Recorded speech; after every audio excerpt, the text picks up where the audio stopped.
Hello and welcome. If you are looking at the title of this episode and thinking, wait a minute, they have done this before, you are correct. Our new episode this week is about the staging of Faustus. And so I thought I would repost this for anyone who missed it if they wanted to get caught up. What I've done is edited both Faustus episodes into one big episode. If you've listened to it already, great. There is a new episode for you being posted right after this one. If you haven't, and you'd like to know more about Marlowe and Faustus before listening to our episode about taking the play onto the stage, listen on. Thanks as always for being here, and happy soul selling. Books. Books. Books.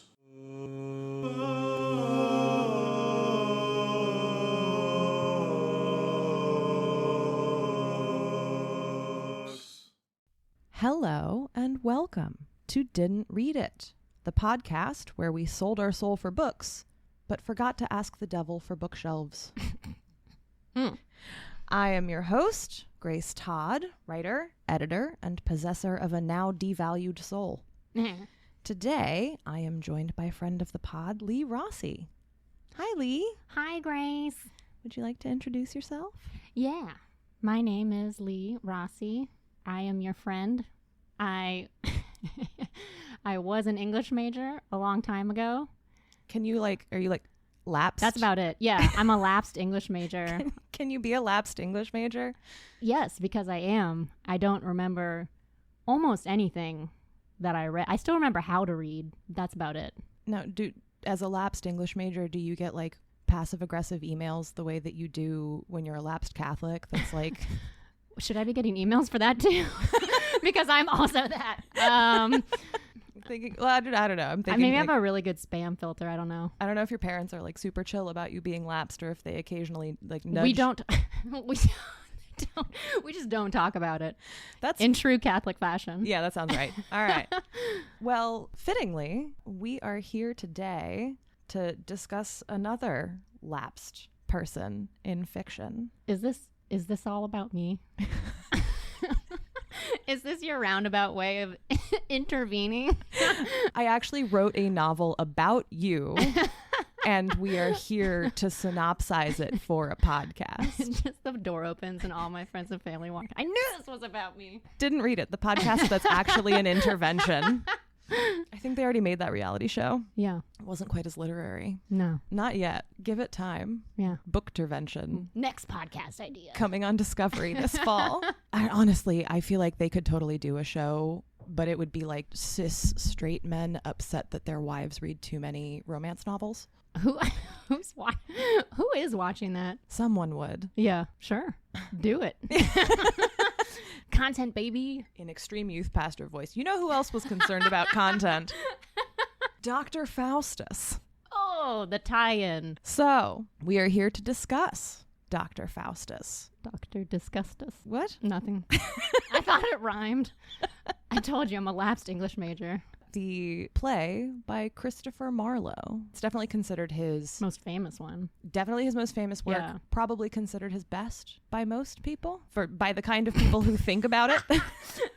What I have learned so far is that I routinely talk about literature and I'll be like, yeah, and like everyone considers this to be, and I find myself talking to people who are like, I have no opinions. I don't even know what you're talking about. I don't know why we're here. So before we commence, okay, a question for you first, actually. All right. Are you familiar with Dr. Faustus at all? Yes. I know that I read it at some point, or I read parts of it, or I listened to a lecture on it and then had to write probably a paper. I used to know. You're like, I skimmed it in a panic in undergrad. Oh, yeah. Yeah. Yeah. I know I read at least parts of it. Do I remember the plot? No. Do I remember the historical context? No. Do I remember the greater effects of it in literature that came afterwards? No. This is my relationship with most English literature, is that I know who the important authors are and what the important influential works of literature are, and that serves me well in my obsession with crossword puzzles. That is how I feel about most TV and also cars. Like when people start talking about cars, I'm like, Toyotas. I remember those.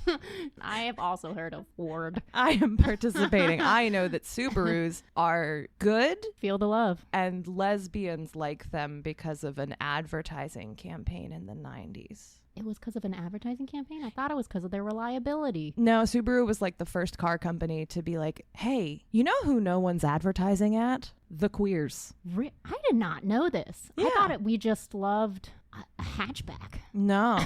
I mean, I too thought my attraction to Subarus was just like the magnetic pull of any bisexual woman, but no. Yeah. No. Marketing. Marketing. Everything comes down to marketing. Yeah. I'm secure enough to admit that. It's fair. Yeah. And you know who else is great at marketing? What you can't see is every time she does this, she's like takes this stance that can only be described as youth pastor stance.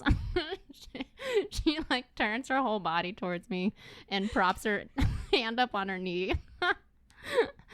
If only you had a chair in front of you that you could turn around and like sit the wrong way on. Yeah, the furniture is not quite right for that. No, But we'll get you a chair next time. I'm a youth pastor for Satan. That sounds so much cooler. All right. So now you and I watched a movie adaptation of Dr. Faustus at one point. Uh-huh. And it was It was on film. it was a movie. It was there on that screen. Yeah, I hadn't read the play yet at that point either and had no idea what was happening. No. Okay, so broadly, you're a blank slate where Faustus Oh, yeah. and Marlowe are The concerned. blankest. All right. Yeah. That's good. I like that, honestly. Yeah. Because Marlowe contemporarily was very successful and like has earned his place sort of in the literary canon for various reasons. Okay. But it's not like Shakespeare. Okay. I feel like most people are going to be like, who? Like the kind of people who aren't for funsies being like, this weekend, I'm going to read some Elizabethan, I'm going to read some fragments of Elizabethan plays. So I need to kick off with, here's our SAT word for the day, with some metatextual. Oh. Oh. Am I a metatextual? Podcast is changing. The tone is changing. I think I'm pretty metatextual.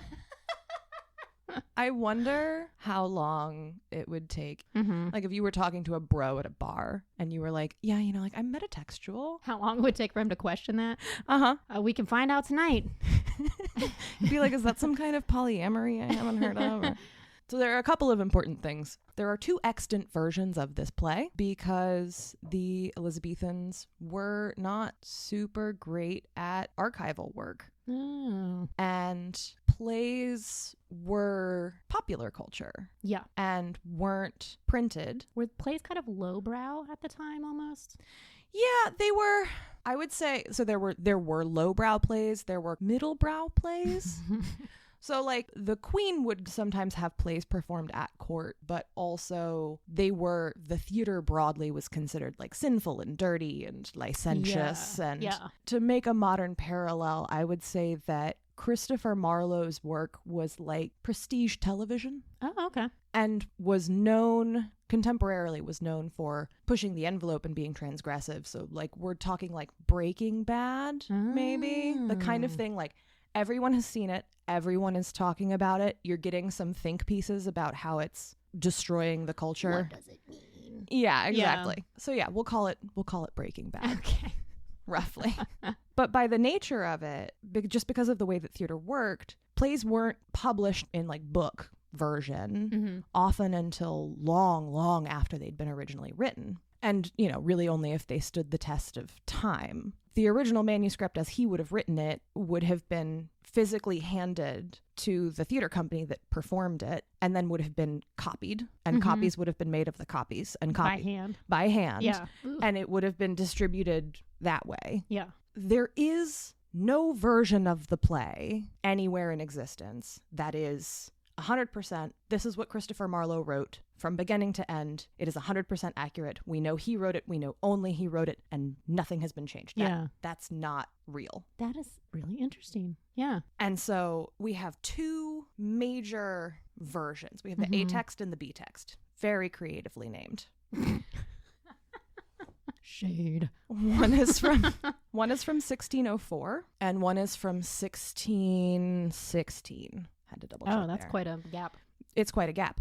Also, Christopher Marlowe died in Wait a minute.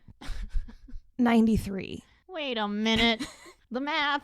The math does not math. No. Christopher Marlowe dies in 1593. All right. The play is put on for the first time after he's dead. Okay. Or maybe right before he died, but like somewhere, I'm pretty sure it didn't make it to the stage until he had died. He like sold it. Yeah. Maybe it was in rehearsal. I'm not really sure how the timeline works out. Yeah. The only extant text we have is from after he dies. Okay. We also have literal physical receipts that someone paid to have additions made to the play. Oh, you could do that? Yeah. You can't do that now. Right? Yeah, the idea of the playwright as like sacrosanct author is not really a thing the Elizabethans go for. Okay. Plays were fluid. They were constantly changing. Every version of Shakespeare that you read is a combination of a ton of different source texts that editors have slowly refined down to the version of the play that you read. The folios? The folios. The folios. Haha. I do remember one thing. But the thing about Shakespeare is that they have been reconciled down to the point where scholars broadly agree on what is kind of a fair representation of each play. Yeah. And the version you pick up at the bookstore is not going to be much, if any, different from any other version you pick up from a different publishing house or whatever. Yeah. Okay. The A and B texts of Faustus are very different. And I have spent so much time in the last couple of weeks reading my favorite genre of academic commentary. I can't tell if it's sarcastic or not. No, it genuinely is my favorite because academics are so fucking mean to each other. Oh, yeah. Paper after paper and essay after essay of people who either think the A text is more accurate or the B text is more accurate. Which parts of the A and B text are clearly the product of Marlowe, and which parts of the text are clearly additions by like a less talented author down the line. They're all full of passages that are like, if Greg had taken a moment to think about the implications of this word, he would understand that he's clearly wrong. So petty. It's very petty. I'm getting flashbacks to like the attitudes of my English professors. I don't know. This is hitting very viscerally for me where I'm like, yeah, they did seem kind of fucking petty. I get it. You know, when you devote huge portions of your time to something, you're going to build up some grievances, some soft spots. English majors are good at communicating, but not our feelings. But boy, are we great at writing the academic equivalent of diss tracks. Yeah. And they're so pointed and they're all calling each other out by name. It's phenomenal. Yeah. There's one academic, I think it's like W.W. Gregg. I just know his last name is Gregg. And he's that fucking guy. He's all over the scholarship. Everyone hates Gregg. Everyone is very upset with Gregg. And Gregg. Like every other essay I opened, it was just like, oh, there's Gregg again. The A text and the B text. I'm an A text girl. Oh. She's taken a stance. The A text is shorter. It's more fragmentary. It's also much more nuanced. Okay. It's much more psychological. Cool. The B text has clearly been updated for 1616. The long and the short of it is that the B text has had a lot of the heresy sanded off the edges. Boo. Yeah. And as we all know, I'm here for the heresy. You know who else was here for heresy? No, he was specifically here. Wait, no, I'm getting that wrong. Oh, yeah, he was here for heresy. Also, sacrilege, apostasy. The problem is that the B text was significantly more attractive to academics for a long time because it is longer, it's more polished, it presents a more complete play. Although a lot of the stuff in the middle that makes it seem more cohesive is like comedic scenes. Like it's the kind of stuff you like shove in to make the play a little bit longer and to make sure that people are engaged. And then other than that, the biggest sort of places where they diverge are places that make the B text into a significantly more kind of straightforward morality play. So we're going to focus mostly on the A text. Okay. I am going to try and give you like at least a little bit of what's extra in the B text. The problem is with the B text, now that you said that there's fluffy little comedic scenes, I'm just imagining, you're like, and meanwhile, you're going to be like, and meanwhile in the B text, they were running around with like pool noodles and like blow up hammers and just bonking each other, slapstick style. I mean, that's kind of. Wait, what's the Benny Hill music? Oh. I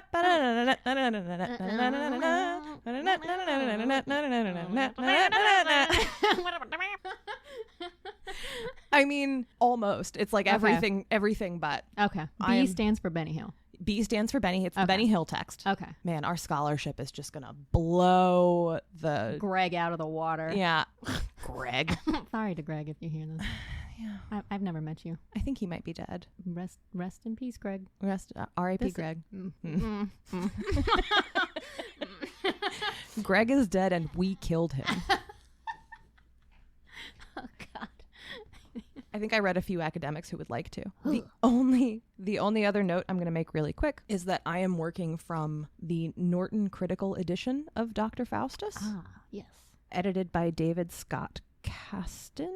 Shout out David. Kastan. David, I hope I'm pronouncing your name right. Yeah. And they're not giving me any money, but I just want to take a moment to say how much I fucking love Norton Critical Editions. Yeah. They are the best. Very helpful. If you want to just pick a text up for the first time and then be like, I now know everything I functionally need to know. Yeah. So glad I paid thousands and thousands of dollars for a degree when I could have bought this book for $14.99.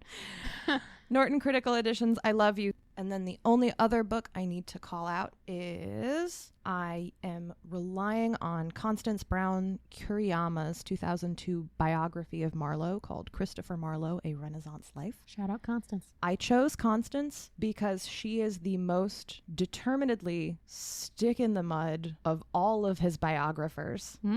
And I'll explain this more later, but anytime there's like a fun interpretation and a realistic interpretation, she's just like, no one gets to have any fun. And when you are trying to sort through a lot of speculation, it can be really nice to just have the unfun. Yeah. And she's so stern. I love her. Constance. She died recently, and I was so sad. I was going to email her about how much I liked this book because she is so devastatingly funny in that very quiet academic way. And she'll just be like, some scholars would have you think, does that seem likely? And you're like, well, no, Constance, it doesn't. Ouch. Constance with the burn. It would have been fun, but you're right, I guess. Gotta get a little sunscreen before you deal with Constance. She's an excellent writer, and if anybody wants a no fun allowed, an absolutely like accurate, goes back to the documents, wildly unfun but very well written biography of Christopher Marlowe, Constance is your girl. All right, noted. So that's all of my metatextual notes. If you have complaints about my preference for the A text, or are upset about my glossing over the B text, or wish I'd used a different edition than the Norton Critical, why are you listening to this podcast? It's called Didn't Read It. I feel like there is an academic conference missing you somewhere. Cram it in your cram hole. Go find Greg. Yeah. And get scolded with him. Start a rival podcast called I Did Read It. And actually, if anyone wants to start a rival podcast, I acutely need a nemesis in my life. Oh, yeah. I've been really feeling the lack of a nemesis. Yeah. I welcome anyone to start a podcast aimed at dissing my podcast. It's very motivating. It would be fun, you know? We could have little dance-offs. Oh. Read-offs. Oh. Sleepovers. Braid each other's hair. Yeah. How long's your hair, Greg? Oh, he's... I'm sorry. All right. So I am going to try and tell you the story of Dr. Faustus. So the tragical... You just open the book and start reading? I'm like, oh. We're going to be here for 70 hours. God. The play is set in Germany during the reign of Emperor Charles V, the Holy Roman Emperor. Side note, I was in Germany recently and I found out I went to Nuremberg, which was once a seat of the Holy Roman Empire, at which point I found out that the Holy Roman Empire did not have one seat. It was a traveling court, and there were a few seats throughout Europe where they went and stayed. I don't know if it was like 10 months or something, or and then they moved on somewhere else. I did not know that. Who's teaching who? Thank you for filling me in. What is important is that it is set in Germany essentially a little bit earlier than when Marlowe would have been writing it. Okay. And Dr. Faustus is an academic. Mm-hmm. He is from Württemberg. Württemberg, which was at the time a hotbed of like radical Protestant activity. So we're building the details, right? Yeah. It's noted that Dr. Faustus was, quote, born of base stock. Oh, gross. Yeah. So he doesn't, he's not nobility. Mm-hmm. He is essentially, he has raised himself up in the world through study and hard work. Bootstraps kind of guy. Bootstraps My kind of kind of guy. guy. And specifically, he's raised himself up through academia. He has a doctorate. The play opens in good tragical. I can't get over the word tragical. Oh, that's a real word. Yeah, it is. Here, wait, I'll show you. The tragical history and life and death. Dr. Faustus is the title. Yep. And there's a nice little engraving of Dr. Faustus with the devil he has summoned. Hey, sup, devil? And so after, in proper tragical fashion, we open with a chorus who gives us this like quick and dirty backstory on Faustus. Mm-hmm. Previously in Dr. Faustus. And they give us a little bit of a preview, which is, he's excelled in academia. Mm-hmm. And now we cut to him in his study. Mm-hmm. And he delivers a monologue. This is what you do in plays, right? Oh, yeah. Dudes be monologuing. And in real life, too. That is true. Art imitates life. And what he kind of does is he runs through the major kind of schools of knowledge. Like you do when you're alone in your office. Like you do. What he's doing is basically telling the audience, and I guess himself, how he feels he's reached kind of the limits of human knowledge. Oh. So he goes through Aristotle, you kind of get some of the heavy hitters, and he talks about medicine, and he talks about law. He's like, I know all four humors. And he's basically, it's a little bit like he's bored, Mm-hmm. He's the gifted kid in the class. He's not being challenged enough. Yeah, he wants to know more. Poor Fausty. And the last thing he turns to is theology. You know who else? Theology. And he says, when all is done, divinity is best. And then the first line he reads out of the Bible is, should I try the Latin? Yes. Stipendium peccati mors est, which he translates for us very helpfully as the reward of sin is death. Ooh. And he goes on to say, if we say that we have no sin, we deceive ourselves, and there's no truth in us. Why then we must sin, and so consequently die. We must die an everlasting death. What doctrine call you this? Que sera, sera? What will be, shall be? Divinity, a Jew. And he's like, It really says que sera, sera. it does. I saw that and was like, huh, that's an older turn of phrase than I realized. So he dismisses divinity. The only thing left, right, like the only major school of academics in the sort of Elizabethan man's repertoire is magic and necromancy. Oh. Oh. You don't say. Did it just get warm in here? Hey. Necromantic in here? Sorry. Faustus looked at all of his books and said, girl, I'm trying to get necromantic in here on a bearskin rug. Well, so he calls for his servant and sends for Valdez and Cornelius because they are apparently magicians. Hashtag Saturday night with the girls. Hashtag necromantic. Faustus, try thy brains to gain a deity. He's like, all right, that's it. I'm gonna push the limits of human knowledge. Mm-hmm. I am going all in on sorcery. So he sends his servant off to go fetch these magician dudes who are apparently going to teach him how to do all this stuff. Mm-hmm. And for the first time, we meet the good and evil angel.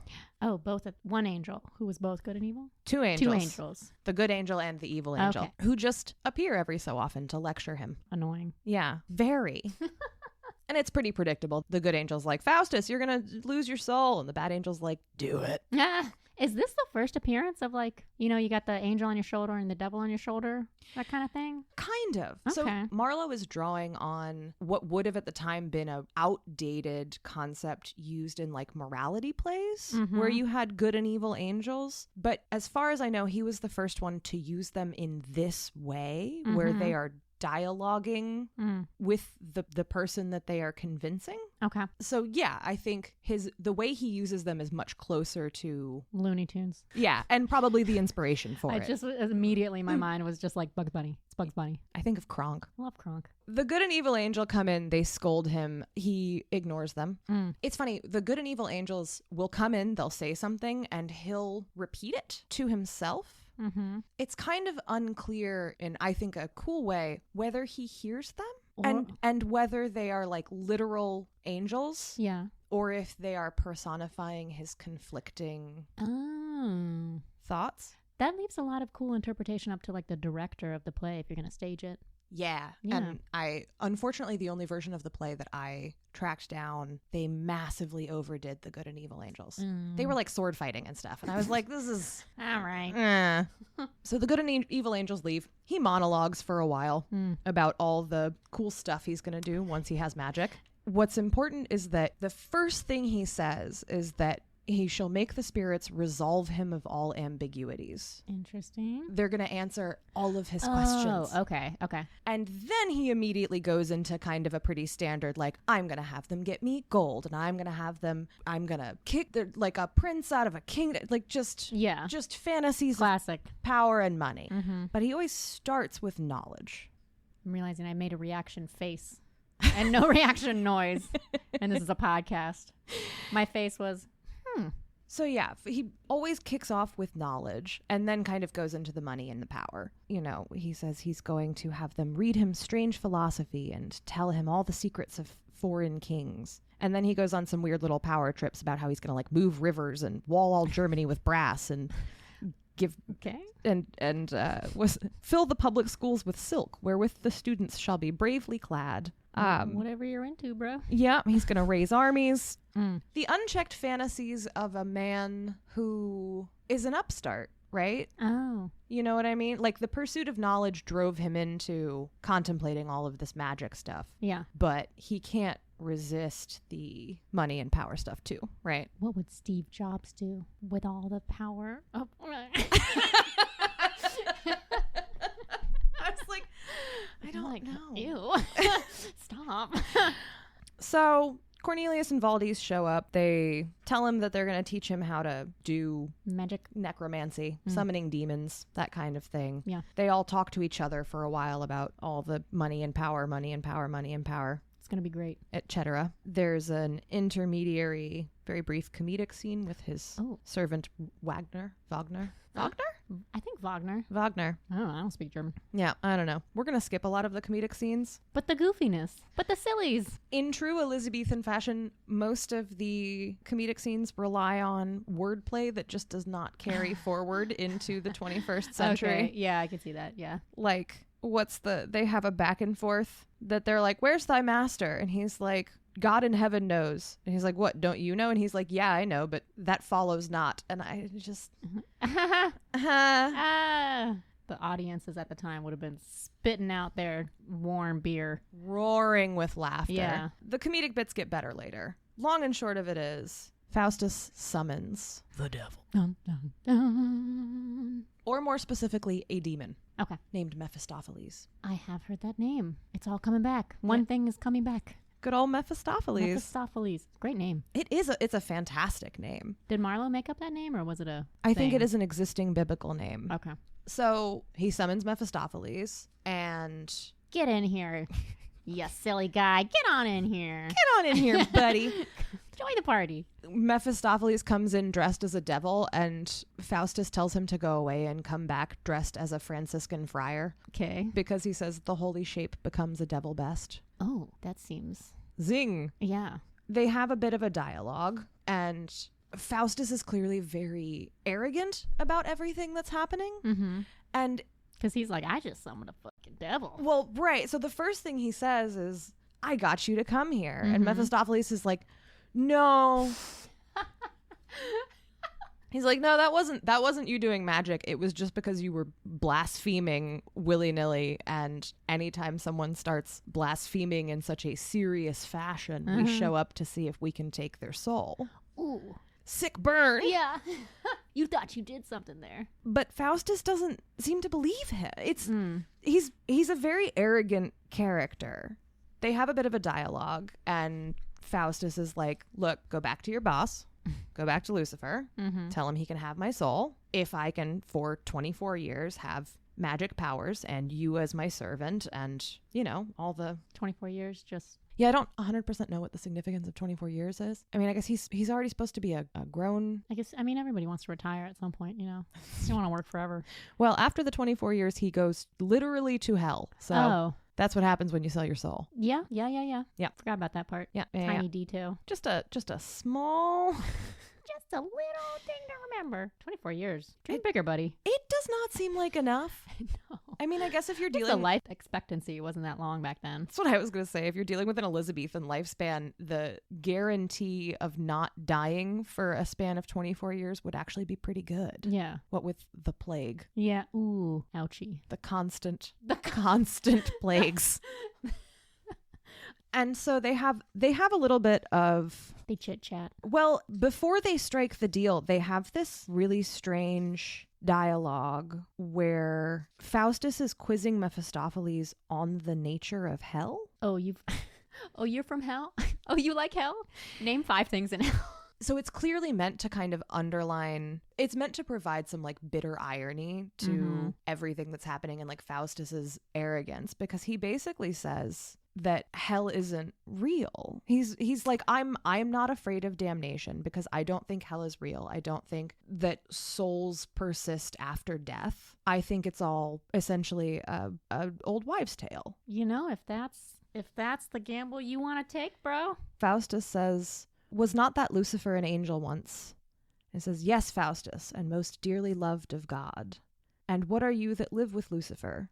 Unhappy spirits that fell with Lucifer, conspired against our God with Lucifer, and are forever damned with Lucifer.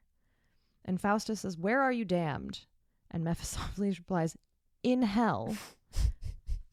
Right? Duh. But then he says, well, then how comes it then that you aren't in hell right now? And he says, why, this is hell, nor am I out of it. Thinkest thou that I, who saw the face of God and tasted the eternal joys of heaven, am not tormented with 10,000 hells in being deprived of everlasting bliss? O Faustus, leave these frivolous demands which strike a terror to my fainting soul.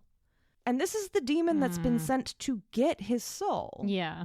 And then Faustus lectures Mephistopheles. Bro. On essentially, learn thou of Faustus manly fortitude and scorn those joys thou never shalt possess. Jesus Christ. Faustus is kind of vacillating between hell isn't real and we are damned anyway. It's like, get over it, bro. Get over it, bro. But also, what he essentially says, one of the first things he's establishing right at the outset of the play, is that he believes himself to be damned. And if you are already damned, go ahead. Why not get something out of it? Yeah. Right? Like, not selling your soul doesn't automatically mean you get to go to heaven. Yeah. Yeah. So they have this dialogue. It's just kind of sad that the demon's like, I'm not happy. Oh, you think I'm happy? I'm not happy doing this. You should get out while you can. It's fascinating. Yeah. Like this is, I'm gonna Memphis, Tennessee. Memphis, Tennessee. Mephistopheles is a complicated and surprisingly nuanced character for being a demon. Yeah. Just like Angel and Buffy. I'm sure the writers of Buffy were sitting around poring over Marlowe. Yeah. So Mephistopheles goes back to hell to give the devil Faustus's terms. We get a comedic scene where a drunk servant threatens to fight demons, and then the demons scare him, and there's a bunch of sex jokes in there. Hey. About how he, I'll tell you how you shall know them. All he-devils has horns, and all she-devils has clefts and cloven feet. Ooh, genitals. And as the footnote that I could not Resist highlighting as clefts, split hooves, parentheses, but also vaginas. Thank you, footnote. Thanks, Norton. We get the comedic aside. Faustus is sitting alone in his study, waiting for Mephistopheles to come back. The good angel and the bad angel show up again. Uh-oh. And Faustus is talking to himself about how he is already damned. Says, now Faustus must thou needs be damned, and that canst thou not be saved. What boots it then to think of God or heaven, away with such vain fancies and despair? God loves thee not. And then the good angel and the bad angel do some lecturing. I'm sure he listens wholeheartedly and really takes everything they say just and runs with it. Yeah. No, he definitely. Yeah. Yeah. He's Cool. paying a lot of attention, especially. I am understanding this play. Yeah, and then he tells Mephistopheles to go back to hell. He's like, you know what? And they all live happily ever after. Yes. And scene. And the end. Cool. Well, this was fun recording this podcast. It's amazing that it So Mephistopheles comes back. They strike the deal. There's a whole thing where he cuts himself to write the deal in his own blood. Oh, you gotta. You gotta. I mean, Yeah. do some pomp and circumstance when Everybody you're selling knows your that. soul. Yeah. And there's a weird thing where his blood clots. It's like his body is attempting to keep him from signing the deal. Like, please. He ignores it. And then he hallucinates. Sensing a theme. And then he hallucinates that his blood is actually spelling homofuge, which means man, flee. It's his arm blood is doing the like, Gandalf. bro. Yeah. It's doing like the fly, you fools. And he's like, this is fine. This is fine. That probably doesn't mean anything. Yeah, he starts to second guess it. Mephistopheles summons some like spirits from hell to give him a little bit of a song and dance. A little, yeah. A little jazz. Got jazz it up. Give him the old razzle dazzle. Yeah. You know, that works because he's very distractible. He's a little cat-like. Ooh, that's fun. Yeah. And then he sells his soul. His soul is sold. It gets, signed, sealed, delivered. It's a whole thing. Yeah. So he's got 24 years. And characteristically, the first thing he asks about again is knowledge. How big? Oh, yeah. how big? Again, he asks Mephistopheles about hell. Again, Mephistopheles is like, hell is everywhere. We are in hell. Hell has no limits. Hell is just everywhere that's not heaven. And Faustus is like, I think hell's a fable. I love how he keeps asking him about it. Like he knows he's wrong, but he's just like, I think it's fine. It's gonna be fine. He's like, hell's fake. And Mephistopheles is like, yeah, you can think that until you... Mephistopheles is like, okay. until you wind up in it. Yeah. And he specifically says, like, I am damned and now in hell. And Faustus is like, oh, you're in Sucks hell? for you. No, he's like, oh, you're in hell now? So this is hell? Well, if this is hell, then I'll just... That's fine. You can damn me to here. Yeah, I like my office. My office is fine. Pretty much. Yeah. He's kind of running through, all right, I've got my powers now, and he's ticking some boxes. The next thing he asks for is a wife. You gotta. But complication. Uh-oh. Mephistopheles says, no, absolutely not. And Faustus insists. He's like, you said you would give me anything I wanted. And so the stage direction is, enter Mephistopheles with a devil dressed like a woman with fireworks. That's how I like to enter any room. Yeah. Who in the production I saw like chases Faustus around for a little while, and Mephistopheles is like, how do you like your wife? And he's like, a plague on her for a hot whore. I was like, that's not what I meant. And Mephistopheles is basically like, bro, I will get you so many babes. I can get you any babes you want. Can't get you a wife. Is the idea that you sold your soul, they didn't sell their soul. I can't make them. I mean, I can make them bone you, but I can't make them like love you. I think yes, but also like matrimony is an inherently holy state. Oh. And they can't give him matrimony. He's doing the thing where he just is like gesturing at himself. He's like, you see this? You see, I'm a devil. I'm a devil. We don't do the whole priests in the church thing. That's the other walking guy. down the aisle. Yeah. That's the other people. Come on, man. That was the good angel. Yeah. And Faustus is like, yeah, okay, fine. No wife for me. Whatever. Want a wife, my wife. It's fine. His relationship with Mephistopheles winds up being kind of homoerotic anyway. Yes. And then the last thing he asks for, and this is not in the B text, is he asks for a book that contains not just all of the spells that he can do now that he has magic, but has all characters and planets of the heavens, that I might know their motions and dispositions, and all plants, herbs, and trees that grow upon the earth. So, I'd like to know that too. right? Yeah. Especially in like 15 whatever. Oh yeah. That's big stuff. Yeah. No one knows those things. No, I need some help with that stuff now. Yeah. I'm terrible at gardening. That's fair. Yeah. He sells his soul, and basically, in order, he's like, I want to understand the nature of heaven and hell, and I want a wife. Can't. Sorry. Yeah, and then I want all the knowledge that is beyond my grasp. Seems reasonable. Yeah, and he gets most of it. Best I can do.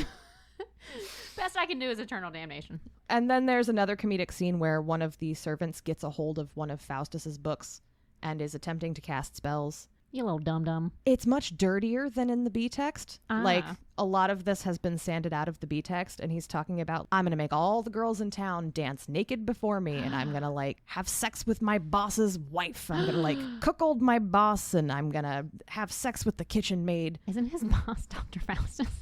Different boss, I think. Oh, okay. A serf's life, you know. Yeah. Got a lot of bosses. It's a bummer. Yeah. And then we cut straight to Faustus already regretting the decisions he's made. Who could have foreseen this? Not me, not Fausti, not you.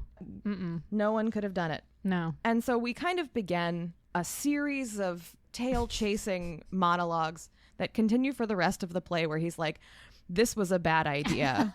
I've made a terrible mistake. I should repent. And the good angel and the evil angel will show up, and the good angel will be like, if you repent, it's not too late. And the evil angel will be like, it's definitely too late. And Faustus will be like, yeah, you're right. I can't repent. Yeah. I'm not going to repent. If only anyone had tried to warn me. If only I had any indication that this was bad. Intermittently, he'll be like, I should really repent.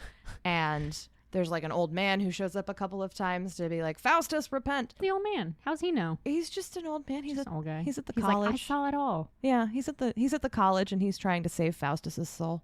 All right. I think maybe we're meant to understand that he's a member of the college. Again, these are fragmentary. The walls are thin. Yeah. He heard it all. Yeah. Go down. Something like that. Yeah. It's a small school, you know, word gets around. And intermittently, either Mephistopheles or Satan himself will show up and threaten Faustus It's for fun. to keep him from repenting. They'll be like, you signed a contract. Yeah. In some of the middle bits, you kind of start to feel like Mephistopheles is doing a little bit of a slimy lawyer thing where he's like, you signed. Yeah. These are the terms and conditions. Yeah. And you keep talking about God, and we don't like it. Yeah. It's upsetting us.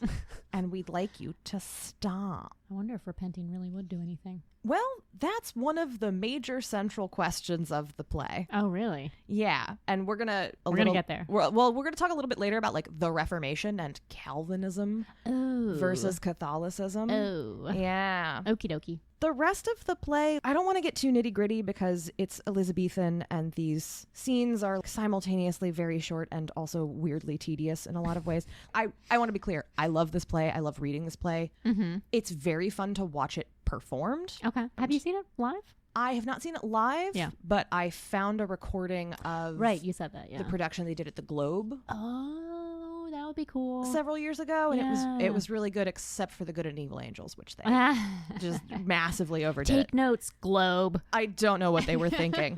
So he gets a little too close to repenting. Lucifer shows up and puts on a pageant. Drag. Oh. Yeah. Oh. I mean, that'd be fun. He puts on a pageant that's kind of an inversion of medieval morality play, where all the different vices Love a play within a play. come trotting up from hell and introduce themselves. Yeah. You know, gluttony, sloth, lechery. All the fun ones. All the fun ones. Yeah. The format of it is kind of funny. They all start by introducing their parents. It's what? I didn't know Lust had had parents. Yeah, well, it's me. I'm Lust. It's I do have parents. Never mind. I did know that. Let me find lechery.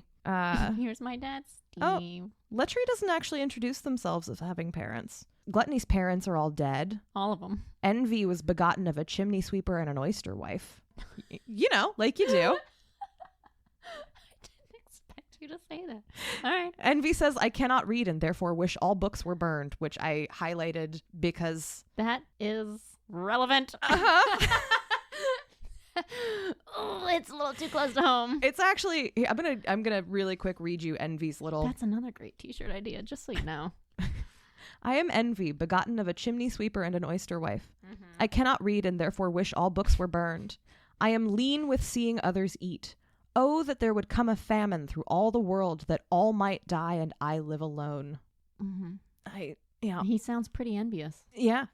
That's Yeah. My favorite, though, in like a sort of memeable hashtag me is I am sloth. I was begotten on a sunny bank where I have lain ever since, and you have done me a great injury to bring me from thence.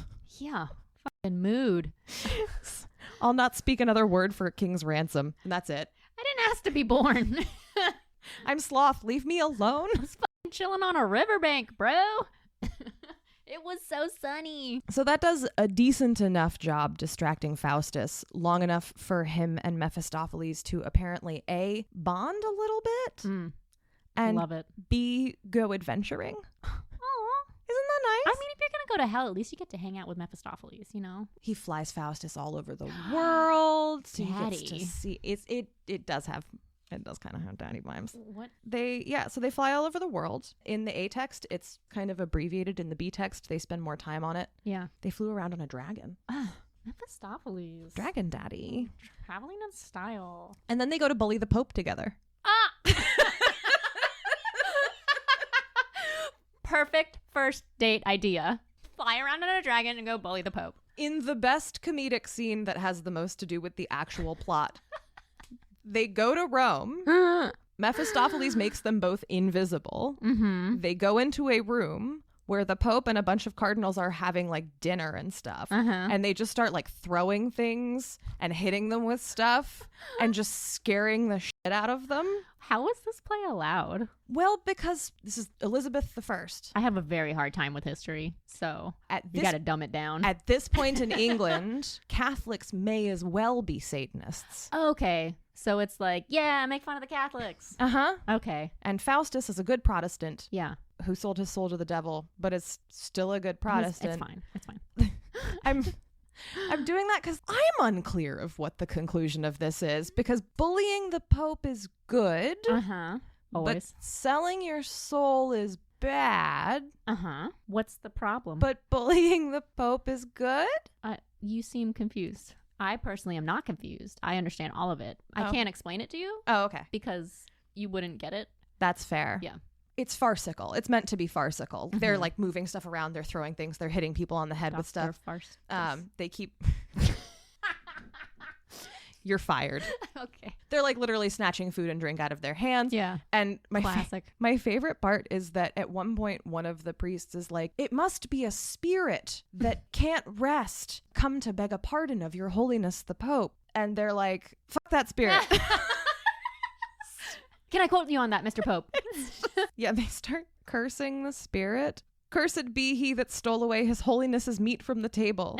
Cursed be he that struck his holiness a blow on the face. Doesn't take much for them to start cursing people. I don't think you're supposed to curse people. I know, right? That's if I remember anything from Mass growing up, I don't think we were supposed to do that. No, it's not very nice. Just because he spilled your water over? So they go bully the Pope for a while, and that's fun. In the B text, this is a much bigger subplot where they're rescuing a Protestant from the Pope and taking him back to the Holy Roman Empire. The Pope just had a Protestant like tied up and was like, well, it was a real guy actually. It was Giordano Bruno, who was one of the anti-popes that got put up during all of the Reformation back and forth. Well, because during the Reformation, there were multiple people who were claiming that it was their right to be Pope. Oh. Because things were getting weird. I kind of feel the same way today. Honestly, yeah. I'm the Pope. Make me the Pope. I want to be the Pope. Why not? So there's this whole thing in the B text where they rescue Giordano Bruno and they take him back to the Holy Roman Emperor. They are rescuing him from execution. Oh, nice. Thank you. This is probably one of those things that was not in the original play, because while Giordano Bruno was alive contemporarily with Marlowe, he was also executed after Marlowe died. And the reference to it in the play is very clearly a reference to his execution. Yeah. It's not beyond the pale that Marlowe could have anticipated a man the Catholic Church considered a heretic getting burned alive. That's not a stretch. Yeah, but it seems like it was a crowd pleaser added in later. Yeah. Yeah. And also, here's Michael Jordan, ladies and gentlemen. And everyone's like, oh, yay.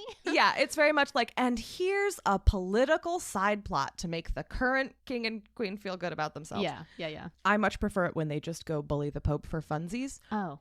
Mostly because it feels much more broadly like a critique of the church and not just Catholics. It feels more heretical when it's just like, hey, Yeah. you want to go bully the Pope? Yeah. And also the Pope sucks and the cardinals suck. Yeah. Have you thought about the ramifications of this particular section of this episode for your ranking in the Apple podcast, the iTunes store? Bullying the Pope? Yeah, say it again. Yeah. Like she's holding up the book. I'm just reading the book. It is in the literature. Okay. I'm just doing what Marlowe said. Exactly. And he was full of really good advice.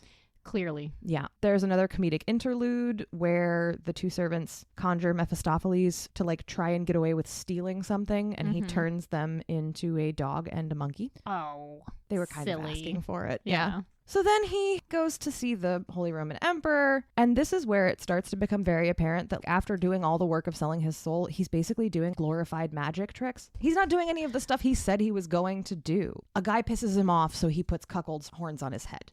A pregnant lady is like, you know what, I would like some grapes, and he has spirits bring her grapes from the other side of the world. Woo. He bullies the Pope. Maybe he's trying to pace himself. He can't pace himself. He's running out of time. He had 24 years. Well, it's going pretty quickly. Uh-oh. Okay.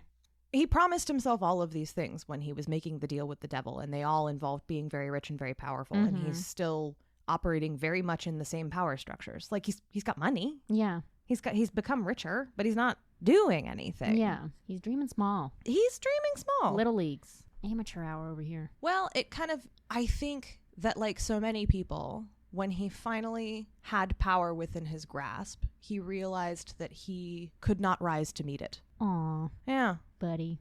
It's like I say, I always want to win the lottery, but if I did, I'd probably just buy a lot of gummy bears. And I mean, is he being held back because he can't bring himself to like fully grasp the powers that he's been granted by Satan? Is he, after all, just not capable of really using these powers in a way that makes it worth it? The play has, it's very ambiguous. Yeah. But he is running out of time. It is not going well. He is descending into despair. Oh, he knows he's not doing well. Yeah. Yeah. He threatens to kill himself. Mephistopheles hands him a knife. He's like, yeah, sure, that's fine. Yeah, pretty much. The old man shows up and tells him not to kill himself and tries to convince him still that he can repent and that it's going to work. And he's just like, no, I can't. I can't. Shut up. I cannot repent. And then he makes one of his last requests, which is he wants Helen of Troy as his lover. Oh. And Mephistopheles. Why not? Right? Why not? Yeah. So, me too. Yeah. So Mephistopheles, in an attempt to distract him so that he can, because it's very important that he not repent. Maybe. Yeah. It depends on the theology of. I mean, definitely just don't go there, Yeah. Don't. Let's just not talk about it. Yeah. Let's just move on. Repenting's so boring, you wouldn't like it. Exactly. It's spicy, you wouldn't like it. And besides, Helen of Troy is here and she wants to have sex with you. And this, I would bet a couple of dollars that you are probably familiar with. This is probably the one passage from this play that you're going to be like, yes. Lay it on me. Was this the face that launched 1,000 ships and burned the topless towers of Ilium? I have heard this. Sweet Helen, make me immortal with a kiss. Her lips suck forth my soul. See where it flies. Come, Helen, come. Give me my soul again. Here will I dwell, for heaven be in these lips, and all is dross that is not Helena. I have heard that. It's real nice. It's a very famous. No one ever said that to me. Well, and he goes on for a little longer. But what's interesting is this is one of those things that floats around divorced of context. And then people are like, it's so romantic. But he's saying it to what we have already established is not actually Helen of Troy. Is a demon in a toga. It's just a hot and a demon. wig. It's a hot demon in a toga who is being produced to keep him from thinking too deeply about the fact that he is doomed. Yeah. And then we begin the descent into the end. oh, it's not going to go well. It's not all going to work out. You said descent. I thought, That seems so negative. yeah, that's weird. He goes back to his college to be around his scholars who are his friends, and he finally confesses to them. They're like, bro, you really sucked these past 24 years. No, they're good buddies. Oh, okay. Yeah, no, they're his real friends. Yeah. And he finally confesses to him that he sold his soul. Oh, they couldn't tell. And they're like, oh, buddy. Oh. Oh, buddy, no. Yeah. He's like, I'm going to die. And they're like, you're not dying. You just don't feel good. We'll just get you a doctor. And he's like, no, I sold my soul. They're like, oh. I sold my soul and I'm going to die. Ooh. Yeah. Nope. It's kind of cute. They're like, we'll stay with you. We'll pray. And Friends. the devil won't be able to come get your soul. And he's like, I think you should leave. It's about to get real weird. Before Satan shows up.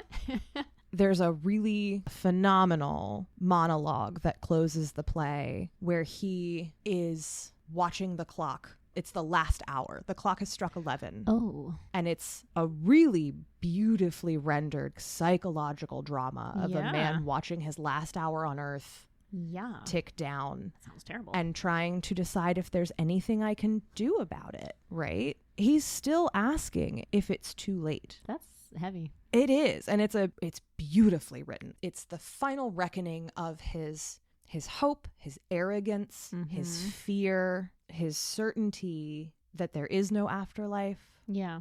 The fact that at the end, it's hard to be certain of anything. Yeah. The deathbed confession or whatever, it's like, just in case. He says, all beasts are happy, for when they die, their souls are soon dissolved in elements, but mine must live still to be plagued in hell.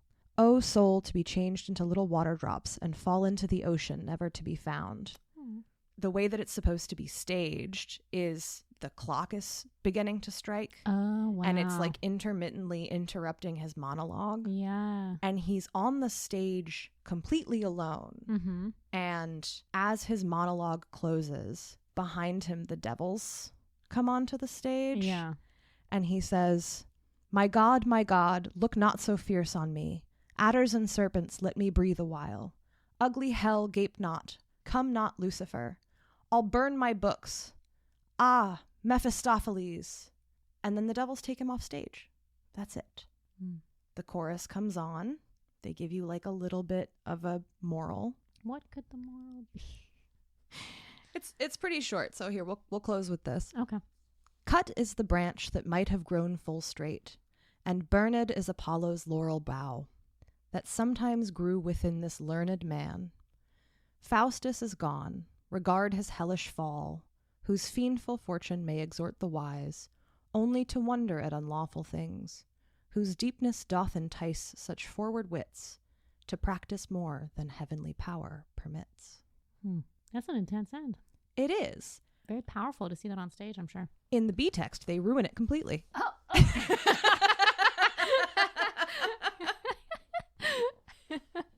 Well, in the B text, there's this whole thing like Mephistopheles shows up, Lucifer shows up, the good angel and the bad angel show up, and they all just kind of dance battle. They all just kind of stand around lecturing him. Like and it takes there's so much about the B text that takes this really psychological play. I kind of glossed over it because it's difficult to synopsize and also kind of pointless to synopsize because it's happening so much. Mm-hmm. But he spends so much of the play negotiating with himself about whether redemption is possible for him. Because sounds familiar. If it is, then he's made a huge mistake. Yeah. But what if it was never in the cards? Yeah. One of the big thematic underpinnings of this play, depending on who you ask, is that when Marlowe was writing it and when Marlowe was at Cambridge, predeterminism was like all the rage. All the rage. Yeah. The hot new trend. Hey, everybody, have you done the predetermination? And are you familiar? From the name alone, I feel like I can guess the general gist. It's a very naughty religious concept. Knotty, right? Yes. Not Naughtty. I was like, ooh, oh. That's you. I was like, go on. Actually, let me pause before we get into predetermination. Okay. That was beginning to end, Mm-hmm. more or less efficiently, Dr. Faustus. We're going to bounce to a part 2 here at some point, at which point we'll talk about it sort of in depth and do some historical context, but that is the story. So my thoughts are positive. I remember when I read it in college, getting that emotional intensity. And then whenever we watched that movie adaptation, I was like, The Richard Burton. yeah, I was like, good God.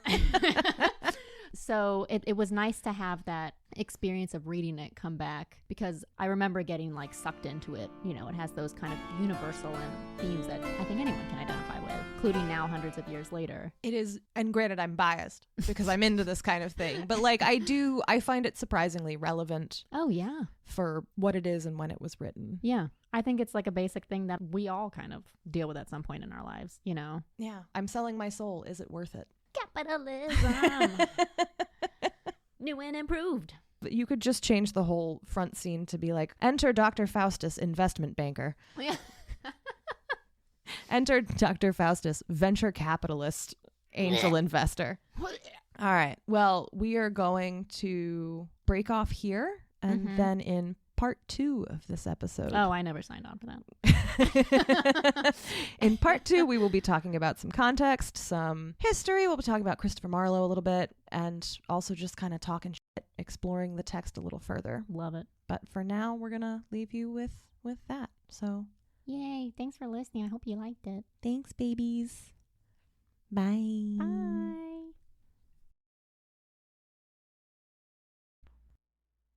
Edit me, daddy. Edit me. Condemn me to hell, daddy. If Marlowe was a daddy, what type of daddy would he be? A twink. You didn't even hesitate. Marlowe is not a daddy. Marlowe likes daddies. Hello and welcome to Didn't Read It. Hello. The podcast that is horny for demons. I can't beat that. Yeah. The podcast that is a little anxious about the Reformation. Oh. Last episode, we wrapped up our quick, maybe not quite so quick, but Quick and breezy. we wrapped up our synopsis of the story of Faustus. Mm-hmm. All his zany misadventures. All his devil flirting. Ooh. And now we're gonna talk about it. Now we're going to talk shit about it. We're gonna talk a lot of shit. Yeah. About a lot of people. A lot of dead people. And also maybe the concept of organized religion writ large. So Lee, Ready. now that you've been run through it, at least in broad strokes, do you have any burning questions, threads you'd like to pick up? Having a hard time not just focusing on his first date with Mephistopheles, traveling all around the world, picking on the Pope. I will say the staging that I saw that the Globe did really leaned into the homoeroticism between him and Mephistopheles. Yes. And it was really sweet. Like Aw. darkly sweet. Yeah. But the homoeroticism, well, I should say, homoeroticism broadly pops up in a lot of Christopher Marlowe's work. Really? I know that we cannot broadly just be like, this historical figure was gay as a maypole. Mm-hmm. But Christopher Marlowe was not straight. Is that a known fact? More or less. Cool. Was it? I mean, from what I have learned, we project our modern concept of sexuality onto history. And for much of history, sexuality was far more fluid, or like just wasn't really a big deal. And was that one of those times where they were just like, oh yeah, he gay, we don't care? No, they cared a lot? Okay. Yeah. I mean, well, it's interesting, right? Like Elizabethan England, what am I trying to say here? Anytime you have a society where people are talking a lot about how important it is that we stamp out men having sex with other men, what that tells you is that men are having sex with other men. Right? They talked about that a lot back then? Because if it's not a thing that you're bumping up against, Everyone's like, that's weird. You keep bringing that up. if it's not a thing you're bumping up against with some frequency, then it's not going to be a thing you're super worried about, is it? Yeah. Okay. It's a really interesting time period in that queer people have always existed. Yeah. And it's not considered, the idea of men having affairs with other men is not. Are they just like, hey, you can stop? Homosexuality and homoeroticism and very, very passionate homosocial friendships are the kind of thing that you can get away with just fine as long as there is no other reason to suspect you of anything else. Okay. It's not the done thing. Mm-hmm. It's definitely considered a sin. It's not considered, I believe this is one of the time periods where the thing about sodomy that you have to remember is that... The thing about sodomy... The thing about sodomy from like medieval England onward is that you have to remember that it basically means anything that is not procreative sex. Oh, yeah. And all sodomy is a sin. Does that make sense? It does. And as a slight aside, I remember I took, as just to fill a credit, I took a religion class in college. And I remember there was this writing we read by, I believe, Aquinas that like ranked the sinfulness of different forms of like non-procreative sex into, and I don't, into subcategories. Yeah. Subsodomies. Basically, I'm about to mention something that is, some people might not want to hear about. Rape and incest are more fine, are more okay than masturbation or gay sex because at least the form is correct. Not, because there can't be gay incest or gay rape. I believe Thomas Aquinas was also one of the people who thought that women were in essence deformed men. You're not? I'm not. No. Thomas Aquinas, one of the most famous misogynists in history. Yeah, that's good. Yeah. Yeah. Cool. So yeah, Christopher Marlowe, Kit Marlowe, if you're feeling cute. Oh. What got us into this? You were asking I don't about know. we were asking about like the queer. So one of Christopher The homoeroticism. We were talking about the homoeroticism of Faustus and Mephistopheles. Yeah, and like there's obviously like an intimacy that builds between them as Yeah. the play progresses, you know what I mean? The last thing he says is Mephistopheles. Yeah. And it's You could interpret that a lot of different ways. he's not calling out the devil's name. He's not calling out God's name. I don't know. I think the play would bear up to a really fun like queer theory reading about homoeroticism and temptation and Mephistopheles and Faustus as a doomed queer partnership. Yeah. Just like a squishy, soft little reading of it too is just, it's kind of sweet that even when we're doomed or like things are at their bleakest, you still reach out for love and connection. Yeah. And I mean, let's not forget that at like the 3/4 mark, Faustus is like, I'm going to kill myself. And Mephistopheles is like, here's a knife, bro.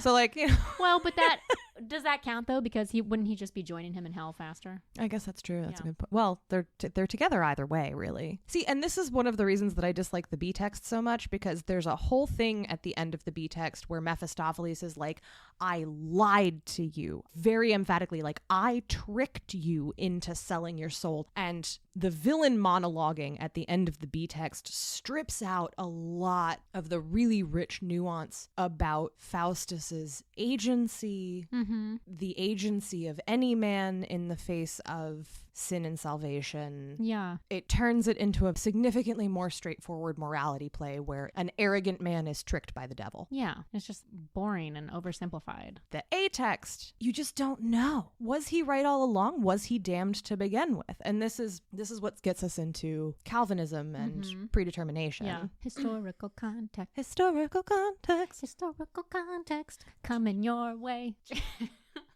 So my lapsed Catholic friend over there. What's up? Broad strokes, what do you know about the Reformation, the Church of England, heretics? The Church of England doesn't exist because Henry VIII wanted to That's the one. marry or divorce or get married again or... Wanted to divorce his wife and marry Anne Boleyn because she wouldn't boink him unless he married her. Yeah. Which was almost a really clutch move right up until she got beheaded. From my understanding, the Church of England, the Anglican Church? Mm-hmm. Yeah, it feels very similar in a lot of ways to the Catholic Church. Yeah, it They did just kind took of... out a few inconvenient rules. Dogmatically, it landed much more on a wavelength with... a lot of people make jokes about Episcopalianism being like Catholicism light. Yeah. But all of that happened as part of the Reformation, which was like the massive overarching Move away from the Catholic Church. schisming of the Catholic Church into basically the creation of Protestantism, right? Yeah. You've got Luther, you've got Calvin, you've All the other ones. the heavy hitters Yeah. of getting away from I don't have to Catholicism. say them. You know them. Yeah. By the time this play is written, we are in the reign of Queen Elizabeth I. It's important to remember that Elizabeth I's reign was immediately preceded by Queen Mary I, who was a Catholic. You have Henry VIII, who like founds the Church of England. His son, who manages to stay alive for like a whopping 5 years. He did his best. Under a regency because he was a sickly child. Oh. Queen Mary takes the throne, says, JK, we're all Catholics again. Murders a bunch of Protestants. Oh, babe. Not cool. Not great. Queen Elizabeth takes the throne, says, JK, we're all Protestants again. Does she do the murders? There's a lot of murders. Yeah, okay. It just seems like that's what you did at the time. Yeah, and I mean, a lot of people will justify it by saying that, like, and I mean, I guess to be fair as anyone can ever be to like a monarch, right? Monarchies deserve sympathy too. Monarchies are inherently awful institutions. But basically for her entire reign, she was contending with very real conspiracies to overthrow her and put a Catholic back on the throne, right? So shit's wild. Sounds pretty chill. In the midst of all of this, Protestantism itself and the churches that are beginning to form from it, it's all very much up in the air. Yeah. The Church of England is still figuring out where it's going to land on different things. And one of the schools of thought that gains a bunch of traction and that is almost extinct now, none of the modern sects that descend from the sects back then still believe in this, is predetermination. Okay. Now, I'm going to try really hard to explain predetermination, but the problem is that I've read the primary documents, or some of them, and the problem is that even the people who came up with this shit very rapidly devolve into circular logic when they're trying to explain it. Oh, okay. All right. Are you ready? I don't know. So some of us are saved, and some of us are damned, and God has made that decision before we are born. And there is no way to know if you are saved or if you are damned, except that people who are saved will show that they're saved by acting like people who would be saved. Can you hear me? Hitting my head against your very nice microphone. And people who are damned will show they are damned by behaving like people who are damned. That is up. But they're very clear that just acting like you're a good person doesn't mean you are a good person. And just acting like a bad person doesn't necessarily mean you're a bad person. Can good people be damned and bad people be saved? Yeah.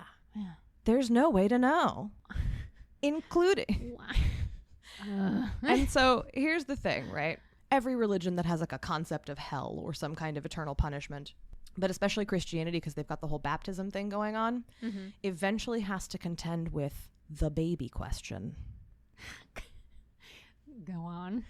If your religion believes that unless you are baptized or something similar to baptism, that you are damned to eternal torment, and a baby dies before they are baptized, Purgalicious. does the baby just go to hell? Original sin. Yeah. So here's the thing. That is one of the big reasons that Catholicism has I think that's one of the... Anyway, the moral of the story is Catholicism has purgatory, right? Yeah. Unbaptized babies go to purgatory. They hang out there for, I don't remember how long. I don't know. I feel like it's a long time. And then they cycle out eventually. Like they'll be fine by Judgment Day is the point, right? It's like, I don't know. Predetermination essentially says that those babies. Predetermination basically says that if your baby dies before it's baptized, that God hated it and it's going to hell. But baptizing it could have saved it, even if it was predetermined to go to hell? No, it's basically like because the baby died, it was probably like God it was one of the damned souls. Man. There's actually, because I swear people aren't going to believe me. I'm going to see if I can find. That's fucked up. It's very dark. Ugh. I'm trying. I do not think people will believe me unless I read to you out of, okay. This is what Norton says. And also they don't have purgatory. They got rid of purgatory. There is no purgatory in Protestantism in the Church of England at this time. So yeah, original sin. There's no such thing as free will. So I've got here a chunk of writing from a man named William Perkins. All right, William. Who was a Cambridge-based theologian, and he is writing about, so the term he uses here for the people who are not chosen, the people who have been damned by God, is reprobates. And he says, reprobates are either infants or men of riper age. In reprobate infants, the execution of God's decree is this: As soon as they are born, for the guilt of original and natural sin being left in God's secret judgment unto themselves, they dying are rejected of God forever. When did he write that? Do you know when that was? This was in 1590. Okay. Yeah. Why? It's pretty grim. Why? You think about Faustus in the through the lens of predetermination. Yeah. Faustus's conclusion that he is already damned, that he and Mephistopheles both are and were already damned. Yeah. It's like, it doesn't, even if I didn't sell my soul to the devil, I was already damned. Why are you thinking so much of heaven when it was never an option for you to begin with? Yeah. It's not unreasonable. Yeah. Yeah. Yeah. I mean, wow, you're right that this was like controversial. This was like a hot take at the time. Like controversial shit at the time. You know? It definitely, like, Marlowe was very controversial as a figure. He was like a literary bad boy. He was always getting in trouble. But, you know, I think it's the A text is borderline heretical.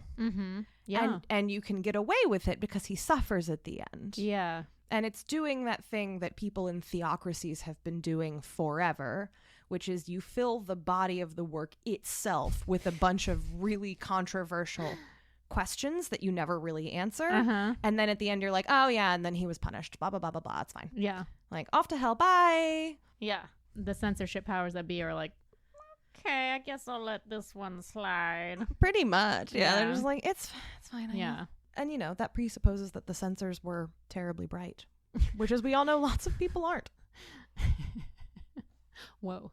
Grace. I mean, you can gin up in your head an imaginary argument, right, with a young, clever, talented playwright and a censor. Yeah. And the playwright being like, no, you don't, you know, I can completely understand how you would have thought that was controversial, but look, let me talk you through it. Yeah. Here's what people are going to take away from it. What they're going to take away from it is that Faustus should never have sold his soul to begin. I am a good Christian man. Yeah. I am a sir. I went to Cambridge for theology. So, jumping off of predetermination and into religion and the Reformation more broadly, I think it really helps approaching this play, both the A text and the B text, to remember that, A of all, Marlowe was definitely accused of being an atheist. Oh. Like an out-and-out atheist. Oh. And again, the play gets really interesting if you start thinking about, like, one of the things that Faustus says and one of the things that Faustus is trying to convince himself of is that there is actually no afterlife. Yeah.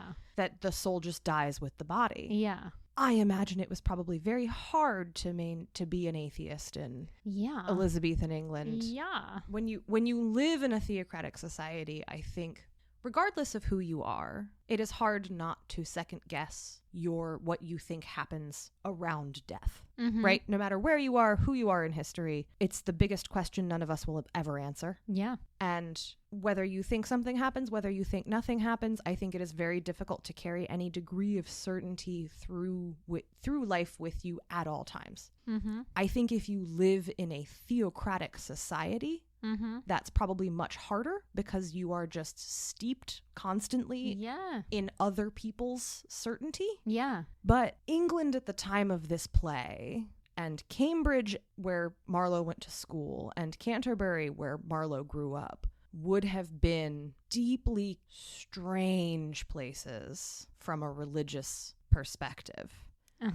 Because in Marlowe's lifetime, right, you have people who are being martyred for the Catholic side, and you have people who are being martyred for the Protestant side. And essentially, the year Marlowe's father is born is the closing year of the Reformation Parliament, which is the legal body that makes Henry VIII the head of the English Church. Yeah. Right? So that's the year that Marlowe's father is born. Okay. And then you run through those monarchies that I kind of trotted through earlier, right? Henry VIII, Edward, Mary I, Elizabeth. All of those things happen within living memory. Yeah. Where first it's Protestants being martyred by Catholics, and then it's Catholics being martyred by Protestants, and then it's Protestants being martyred by Catholics, and then it's Catholics being martyred by Protestants. again, in maybe 2 lifetimes. Yeah. In 2 adulthoods. Very tumultuous. I think it would be beyond a lot of thinking people to live through 50 years of that and have a blithely uncomplicated faith. Yeah, I wouldn't think so. Well, and that's the thing about like a theocracy too, is that it's not just a matter of personal belief. It's like a political matter as well. Right. Know? Yeah. And that's, one of the things you mentioned earlier, the way that we look back and we assume that queerness is like, we project our contemporary ideas about queerness on the past. Mm-hmm. I think we tend to assume that people in the past, people living under theocracies, interpersonally were more religious than a lot of them probably were. Because I think, again, it would be, I mean, you think about living under a theocracy like that, right? Yeah. In your lifetime, having at least 3 different people ascend to the crown and be like, you all go to a different church now. Yeah. And if you don't, I will kill you. Yeah. Just like, well, we're all Protestants now. We're all Catholics now. We're all Protestants again. Mm-hmm. That's not how religion works. Yeah. Yeah. Thankfully. That's not how faith works. Yeah. So wherever you land on the question, either you're lying half the time or you don't really care, or like a lot of people, maybe you believe in God kind of abstractly, but a lot of the dogma leaves you sort of cold. Yeah. I think there were probably a lot of people by the end of all that who were like, I don't. And not to mention, Just tell me what to say. Not to mention there's like 4 or 5 waves of plague interspersed through all of this, right? Never forget the plague. Never forget. So like, I think there were probably a lot of people, especially a lot of intellectuals, especially a lot of academics. Yeah, you said Cambridge and other intellectual institutions were weird places at the time. Yeah, well, because of all of this. Yeah. Like, they're just like, what? And like, what can we say? Right. And like, you don't say things like this in a theocracy. You don't sit around writing Post-it notes to yourself that are like, God isn't real. But I think a lot of thinking people probably were like, yeah, what is God doing for me? What is happening? Yeah. We're setting people on fire every other week. The idea that Christopher Marlowe was an actual, like an out and out atheist is not surprising at all. Yeah, it's not surprising, but he would have had to, but he couldn't like be super public about it, you know? And if you're going to work those, oh, you look like you're about to correct me. No, I mean, you couldn't. Like he got in trouble. For this play or just in general? So, okay. I'm going to try and give you a very quick and dirty biography of Christopher Marlowe. Oh, yeah. Please do. So he was very... Chrissy M. Okay. Now, there's a fun biography and there's a not so fun biography. There's a biography A and a biography B. Kind of. Yes. Okay. But unlike with the... Well, actually, no. Just like with the play. We're going to go with mostly the more fun biography. And I'll try and tell you where things are sort of tenuous. Okay. And keeping in mind that this is the Elizabethan era and their record keeping was very bad. So, Christopher Marlowe, born in Canterbury, christened February 26th, 1564. Son of a... Good year. It was excellent year. Great year. Son of a shoemaker. Ah. Like a barely literate shoemaker. Ah. Who seems to distinguish himself quite early for being quite smart, manages to make it not just through primary school, but then into higher and higher education on the basis of scholarships. Wow. So he like definitionally is actually a self-made man. Yeah. Does very well at Cambridge, gets his bachelor's degree, stays for his master's degree, gets a scholarship for that too. Mm-hmm. I didn't realize they had scholarships at the time, but it makes sense. Yeah, no, and the Renaissance England, but also the Renaissance sort of broadly, was one of those time periods where you were seeing an increase in sort of meritocracy. Like you were seeing more kind of self-made men. Yeah. Men who were being allowed to claw their way into the upper classes. Okay. And it's while he is wrapping up his master's degree at Cambridge that things get weird for the first time. Uh-oh. He disappears for a while. Oh. He's gone from Cambridge. Oh. And then we have some correspondence that's from Queen Elizabeth's Privy Council writing to the scholars at Cambridge saying basically like, we know you heard some weird rumors about stuff that Marlowe was up to, and we know that you heard that he might be sneaking off to the continent to go to a Catholic college, which would be a huge no-no. Yeah. But none of that is true, and he's been doing some favors for the crown, and could you just go ahead and give him his degree? That would be nice, even though That's weird. So everyone thinks that he was a spy Twist. for the crown. I did not expect this. Yeah. That's cool. Yeah, well, that's why he's like one of the bad boys of literature. Yeah. Right? So he goes to Cambridge. Things are going very well. And then this weird thing happens where he just like disappears. And then he's... And the crown's like, don't worry about it. the crown... yeah. They're like, we know you didn't even think that we would be... You might be wondering why we're even inserting ourselves into this matter. But don't also worry about that, okay? Yeah, shh, it's fine. It's fine. He is given his degree. Because the monarch said so. Because reasons. And then he goes off to London and becomes a playwright and is very successful very quickly. Good for him. At the time, I actually jotted this quote down from good old Constance. Oh. During the late 1580s and early 1590s, Marlowe was the most admired, envied, and widely imitated playwright in London. You know, and if Connie uses adjectives like that, you know they're toned down. Yeah, exactly. You know she means it. Yeah, he was big stuff. Around this time, we also start to have some evidence that maybe he has a little bit of a penchant for getting into bar fights. Uh-oh, bad boy. Yeah. Wow. Insert Harley noise here. So one of the things that Constance points out in this biography is, you know, I mentioned earlier kind of like the Renaissance self-made man thing, Mm-hmm. but as in any society that has a functioning aristocracy, that only goes so far. Yeah. And a lot of young men who manage to like claw their way up, especially through scholarships or through some kind of talent, quickly found that their employment prospects were not very good. It's a big old Elizabethan ceiling. Unless they like gained patrons. Yeah. At which point they basically became the lapdogs of men that they were much smarter than, right? Yeah. Bummer. Because they're never going to be nobility. Yeah. They can like kind of rub elbows with nobility. They can kind of pretend like they belong, Yeah. but they don't at the end of the day. And they'll never be allowed to forget that. Yeah. And that's psychologically very difficult. It's even more difficult, as she points out, when you come up through academia and you're consistently being praised and rewarded Mm-hmm. for your own intellect. Mm-hmm. And then you get out in the real world and like nobody cares. Yeah. Yeah. And you're the son of a shoemaker. Yeah. They're like, you think he's smart.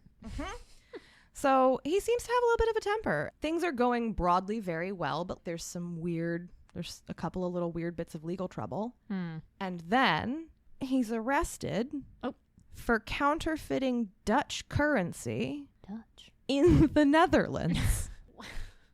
Okay. I don't know. I mean, take a little holiday, getting a little counterfeit. Oopsie, can't say I haven't been there. Nobody knows what the hell this is about. There's no way to know. It was just a goof. It was just a little oopsie. Your guess is as good as any historian's. He's just having a little fun. Some people say that he got arrested on purpose because he was acting as a double agent and he was trying to kind of like... still a spy. The best place to hide is in plain sight as a successful playwright. Basically. London's hot literary art scene.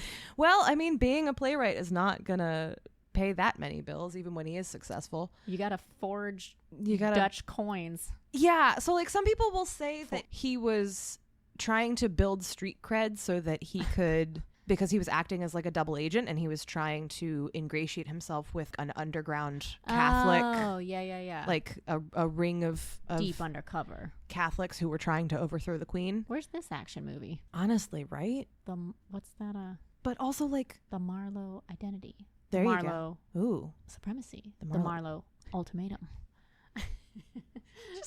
I'm just imagining Matt Damon in like a long In a wig wig. and like pantaloons. Doublet. Yeah. Running through a green screen of old-timey Yeah. London. Yeah. Real low budget. With a sheaf of papers in one hand and like a very small knife in the other. Yeah. Marlowe. Tricked again by Marlowe the spy. It's so weird. I don't... That's a colorful life. Well, we're not done yet. Oh, okay. Okay. Keep going, Christopher. So the next thing that happens is 1592 appears to kind of be when the bottom falls out of his life. Aw. Because there's a round of plague. The theaters all close. People are publicly accusing him of being an atheist and also being queer. Uh-oh. That's not what you want to see. Which he probably is. Yeah. One of the things that someone will say at one of the trials he winds up on. Uh-oh. Yeah. is that he liked to go around saying basically that anyone who didn't like tobacco or boys was a moron. And I love that for him. Yeah. I read that and I immediately was like, okay, he's going up on a shelf next to Oscar Wilde in my I was head about to now. Yeah. Yeah. He was very witty and also very blasphemous. Yeah. He gets into another altercation and is arrested again. And then in 1593, The next year. he is stabbed to death Oh. with his own knife, Oh. which was either a political assassination Mm-hmm. or a dumb bar fight. Oh my God. And no one knows. And no one knows. And again, Constance is like, look, we have a man with a track record of having a short temper. Uh-huh. We know he was sensitive about things. And sometimes people just get stabbed to death in dumb ways, even if they are geniuses. Mm-hmm. And then there's academics stretching through history being like, but what if? And I don't know, man. Constance doesn't even really think that he was a spy. Maybe a messenger of some Really? kind, but Constance is not buying it. Yeah. But it's so much more fun to think he was a spy. Sure. And I mean, how are we defining spy? right? And if you're already deciding he's a spy, then maybe it was a political assassination. It's Who a knows? great cover, Right? you know? Stabbed in the eye with your own knife. In the eye, you In say. the eye. Ouchie. Yeah, and he was only 30 something. He was a young He man. was that young? Yeah. He had a short life. Oh. Well, Which- dang, I didn't expect that ending. I know. The fun thing about the Elizabethan era is that there's so little textual documentation, Mm-hmm. but there's just enough. Like, have you ever heard like a little knowledge is a dangerous thing? Oh, yeah. There's just enough textual documentation that people can create these really tantalizing kind of frameworks. Yeah. You know, at best you can prove like, okay, they were here on this date, they were here on this date. We have one letter, another letter from a few years later. And so you have this really seductive kind of structure Yeah. that you can then project whatever you want on. And that's my favorite thing to do. It's so fun. I love projecting. And honestly, I feel like for an extraordinarily talented poet and playwright who died too soon, what better gift can we give him from beyond the grave than to make his life story as sensational as Yeah. humanly possible? He's like, make my funeral fun. Anyone who doesn't love tobacco and boys is a fool. I mean, that's a good quote. I love him. So I can't yeah, believe he was so young. I know. It's very sad. Yeah. Yeah, I mean, here, let me double check my math. He was christened 1564 and he died in 1593. Yeah, 29, right? Well, you have to remember, christened doesn't mean born. Oh, right. There's a lag. So he could have been like So 30, 31, 32. minus. Yeah, so he was in his early 30s probably. Yeah. You know who else was in his early 30s? Satan? Sure. So one of the things that I forgot to include in the last episode that is one of my favorite little details about this play Mm-hmm. is early in the play, Faustus is like, why does Lucifer want the souls of humans? Good question. And Mephistopheles says, and I'm going to say it first in Latin and then I'm going to translate it for you. Oh, okay. You ready? Wait, say it in Latin and then let me guess what it means. Okay. Solamen miseris socios habuis doloris. And that's probably perfect pronunciation. Don't second guess yourself. Never doubt yourself ever for any reason. That was Faustus's problem, actually. I know. You're like, no, we just read a whole thing. We just talked about it. It sounded like something about, I don't know, like men being miserable or pain or something like that. To the unhappy, it is a comfort to have had company in misfortune, which also translates to misery loves company. Oh, so Lucifer's sad? Oh. Lucifer is a sad boy Oh. who wants you to be sad with him. He's just a toxic sad boy who's just trying to take everyone along with him. He was cast out of heaven, and so now he wants other people to be... He's like, come to my shitty party. Come to my shitty record release. I just think that's really funny. I wonder if that's where that phrase came from. I looked it up because I was curious too. Because there were a couple turns of phrase in here where I was like, that's from here? Huh? Especially the whole speech with Helen was... Yeah. Like, was this the face that launched 1,000 shots? I was like, that was Marlowe? Oh, clever boy. Oh. He's referencing another writer Oh, okay. in that. So there are so many intertextual references. Mm-hmm. Am I an intertextual? I thought we decided you were a metatextual. Guess so. Got some new things to think about. Metatextual in the streets. That is intertextual in the sheets. Yay. I was sitting very quietly giggling to myself for like an hour the other day because I was trying to find a particular edition of a book, and what popped into my head unbidden was... How long is it going to take you to say it? She's laughing very hard right now. Norton Critical Edition in the streets. Penguin Cloth-bound Classics Edition in the sheets. That is so niche. It is a joke just for me. But it makes me laugh so hard. That's a good one. That's a good one. Again, the merch ideas write themselves. It's true. It's true. Except at least one of those publishing houses would probably sue me. Oh, yeah. So we were talking about... I don't know anymore. Marlowe's death and the spy. I think the last thing that you said that was interesting content that was relevant, at all usable. Just the last thing we were talking about that was relevant was sort of choosing to interpret the most flamboyant version of Marlowe's biography because it's fun. It is fun, and we deserve that. Mm-hmm. So I am curious. I mean, obviously, this play was released after his death, and it has clearly stood the test of time. It was very popular upon its release. Incredibly popular on its release. It was performed a lot in it, and it stayed in performance for a long time. That's very interesting to me because now knowing with context that it was pretty controversial, you know, and was asking some really big questions, I just almost find that surprising. I'm not surprising that it was popular, but more like surprising that it was allowed. You know what I mean? I mean, people are very good at seeing the interpretations they want to see in things. And it was helped by the fact that Marlowe's death was... You can't buy that kind of marketing. Well, and it was irresistible to the moralizers of the time. Oh. It was presented as... See? Yeah. No, like 100%. And it added to the mythos. And there were all of these...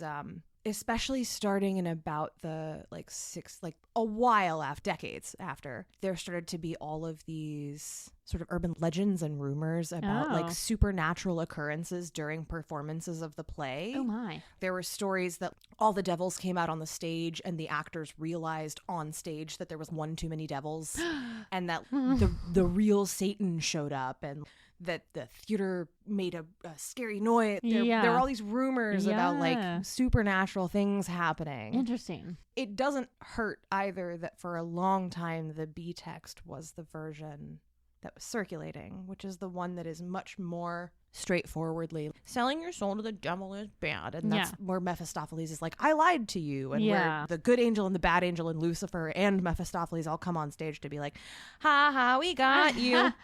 It's no surprise that that was the version that circulated much more popularly. Yeah. There was a big surge in Elizabethan drama and interest in Marlowe specifically in the 1800s. Oh, interesting. Like Victorian era. Yeah. And it's very funny because I was reading some criticisms and reviews of this play from the 1800s. And I have all these margin notes that are just like, what the fuck? No. Because... oh boy. Let me see if I can find a couple of them. The way that people in the 1800s, the way that these Victorian dudes were writing about Elizabethan dudes is so funny. I don't know what to think. I'm looking forward to this. It's just so unself-aware. Yeah. Okay. Yeah. Okay, here we go. There's one just says, There's all these dudes in the 1800s who just apparently take this completely at face value and do not think that anyone in the 1500s was capable of metaphors. Here's one. Indeed, the ignorance and barbarism of the time, as here described, might almost justify Faustus's overstrained admiration of learning and turn the heads of those who possessed it from novelty and unaccustomed excitement. And there I'm going to stop reading because then he says something racist. No. In the Victorian era? Who could have foreseen that? Oh, here's another one. Here, you're going to love this. What may be called the poetry of science, the love of knowledge for its own sake, is a recent invention, like the love of picturesque scenery and the arts of spelling act. No, let me finish. No, let me finish. You ready? Okay. Like the love of picturesque scenery and the arts of spelling accurately and speaking decently and modestly. Oh my god. The art of picturesque scenery? The same guy later says, Honest Kit himself never doubted the personality of angel or devil. He gives us Dr. Faustus in all good faith, without skeptical reservation, cold realism, or metaphysical abstraction. To Marlowe, Faustus is an entity, a genuine living man, a real personage making a real compact with a real devil, and paying the penalty with body and soul. In reading Marlowe's remarkable work, it is impossible to imagine that the author doubted the possibility of the events he puts before the spectator. This simple faith gives a genuineness to the tragical history of Dr. Faustus. Marlowe's work is the outcome of an undoubting mind, not the statement of a great problem yet unsolved. I don't know what to say. What a douche. And the last thing, same guy. Nothing would have been farther from Marlowe's purpose than to shake popular belief in an actual fixed place of eternal punishment. You read it wrong. That's like the whole thing. And here, if you look, I've just got what? And then, and then, no. No. The classic teacher's note when they just can't even believe what you just wrote. Just like, no! Exclamation point. It is so funny to me. That's bad. Yeah. And it's, on the one hand, these Victorian morons are like a big part of why Marlowe survived. There was a huge uptick of interest in Elizabethan drama on the part of the Victorians, and so a bunch of stuff was tracked down and properly archived and reissued, and scholarship was done. Yeah. But my God. It's like, that poor little dum-dum, he wrote a real nice story.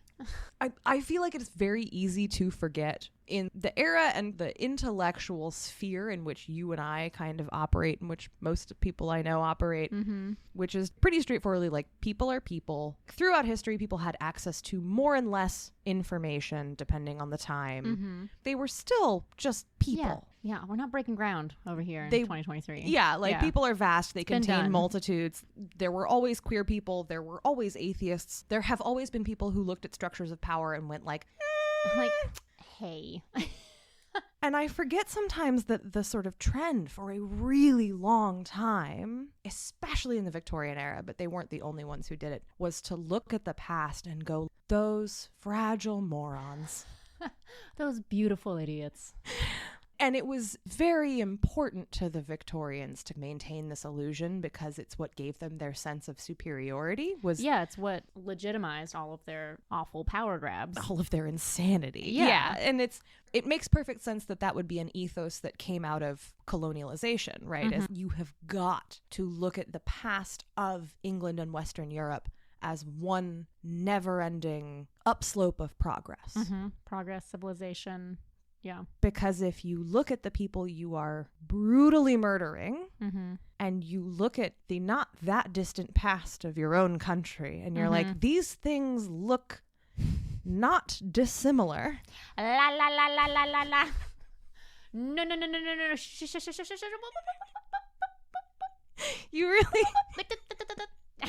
You really need a way to like eugenics yourself right past that problem. Yeah. And on this podcast, we will be touching on a lot of literature that stems from various people trying to eugenics themselves right past that problem. Eugenics is everywhere. It is everywhere. Constant. Yeah. Oh, yeah. It is like... It is recent. I think of it as like a background hum to our entire culture. No, for real. And you have to be careful because it is so insidious that you can fall into it without realizing you're doing it. Yeah. That is one thing I've become even more aware of recently as I follow like activists across a variety of fields, is that there was this conception of, I think we have this concept of eugenics as like, oh, this kind of wackadoo fringe movement like for a short amount of time in history a while ago. And it's like, no, it was so widespread. It affected every aspect of daily like society and life. It was everywhere for a long time until very recently, and its after effects are very much around. Yeah, I mean, even in Western society that predates eugenics, one of the reasons that eugenics exists is because it was a continuation of a much older thought about the aristocracy and rule by birthright. It's the same thing wearing a different hat. Yeah, like before I mean, this is just my obviously very scrambled sense of history, but like in my mind I always connect it to, it's like, okay, well, before it was called eugenics, it was called manifest destiny, and like before it was called that, it was called, you know, blah blah blah. Like it just pops up all the time. Yeah. And I mean, it's the idea that certain people are intrinsically fit to be in charge is just, it just goes back forever. But yeah, all of which is to say, Determination. I am not sure I have managed to record a single episode of this podcast yet where eugenics has not come up. And I don't think you ever will. Probably not. Eugenics, it's in your literature. Except not really in this one, funnily enough. No, I'd say this one has a pretty narrow focus. It's mostly just about Faustus looking at himself, right? Faustus is standing in for mankind. You didn't say that. Wait a minute. You mean there's metaphor in here?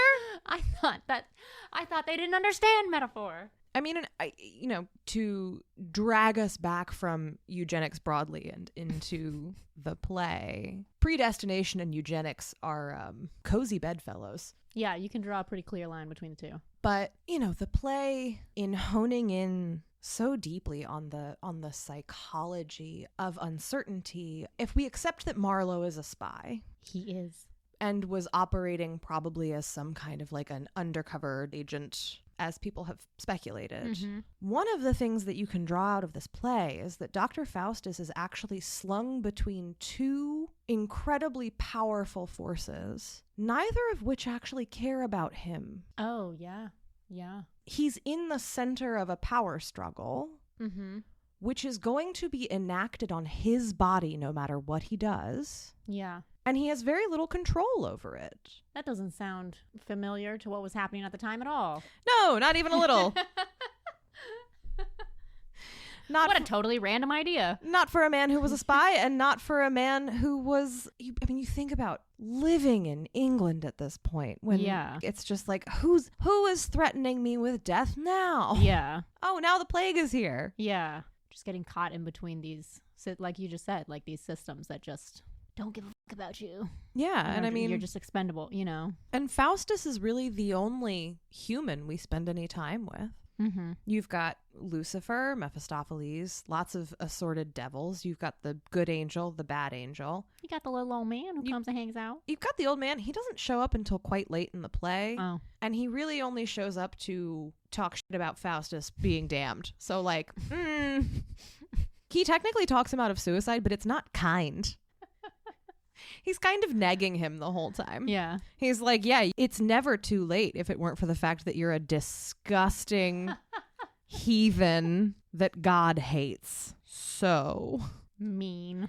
Bummer for you. There's the goofy servants. The goofy servants are fun, although they get turned into a dog and a monkey. Yeah. Yeah. Yeah. It's a bummer. Well, they were probably predetermined to be.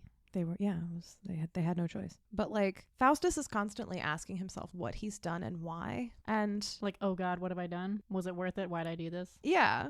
Wretch, what hast thou done? Damned art thou, Faustus. Damned, despair and die. Hell calls for right, and with a roaring voice says, Faustus, come, thine hour is come, and Faustus will come to do thee right. The internal tension, the internal torture, it really feels in so many junctures of the play like he doesn't feel like he has any agency at all. Yeah. And one of the things that is changed in the B text is that there are a lot of places where it's originally said can repent. Faustus, can you repent? Faustus, can't repent. They change it to will. Faustus, will you repent? It's the A version that says can. Okay. I don't know. Can he? Like, just like your obnoxious elementary school teacher. Can you? But can he? Yeah, that is much more interesting. And what's the point? Yeah. If God and the devil are fighting each other, if they are having a proxy war across Faustus's body, what agency does he really have in the face of these two incredibly powerful beings who it kind of seems control everything? If God wanted to save him, he would. Yeah. And there are points where Faustus is at least kind of indirectly asking for some... If the good angel's going to keep showing up and be like, it's not too late, it's not too late, there are scenes where it kind of seems like he's asking for some proof, a sign. Yeah. Give me something. Yeah. The devil's here. The devil's right here, and he's handing me stuff. Yeah. And all you people up there, you're just asking me to take this on faith? Yeah. When maybe I'm damned anyway? Seems pretty uncaring. Yeah. And I'm just thinking, I mean, I'm kind of just summarizing what you've already said. But, you know, he's this figure who got as far as he could individually, took the next, you could argue is the next logical step that someone in that position would. And at that point, there are no good choices. Yeah, and it's kind of revealed that he didn't really have any agency all along. Yeah. Would he have been able to make more use of the powers he got from the devil if he hadn't been an upstart? Maybe. Would he? Well, because then the narrative is then brought back on you like, well, now it's an individual failing, you know? And it's like, it's because you couldn't handle this responsibility. It's because you couldn't, you know, your choices, your personal responsibility, you know, you couldn't do it. When it's like, what could he have ever done? Could he have saved everyone from going to hell? You know, like there's limit. What could he have ever even done? Yeah. Really, I guess he could have like cured hunger or something. There's so much hiding in this play. There really is, yeah. Like there's so much going on here. And honestly, thank you for bringing up what you said a minute ago, because there is a really interesting subtext here of personal responsibility versus systemic failings. Yeah. Sort of writ cosmologically large. Yeah. You know, whose fault is it that Faustus has fallen? Yeah. Faustus's? Was it set up? I mean, this is just such the language that we are using all the time now. Was it set up to work exactly as intended? You know, like something. Was this just the bargain doing its job? Like, you know, something Wurtemberg College to Hell pipeline. Yeah.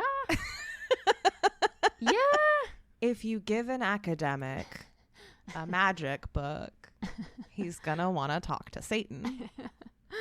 But I mean, yeah, like it's bananas, and I love it. I love how much is lurking in here. And there's so much that you can tease out and play with and kind of explore. Yeah. As I do with all of these episodes, I tried to ingest like a broad swath of sort of literary interpretations, literary criticism, and people talked about how you can interpret this play as an inversion of like a saint's life.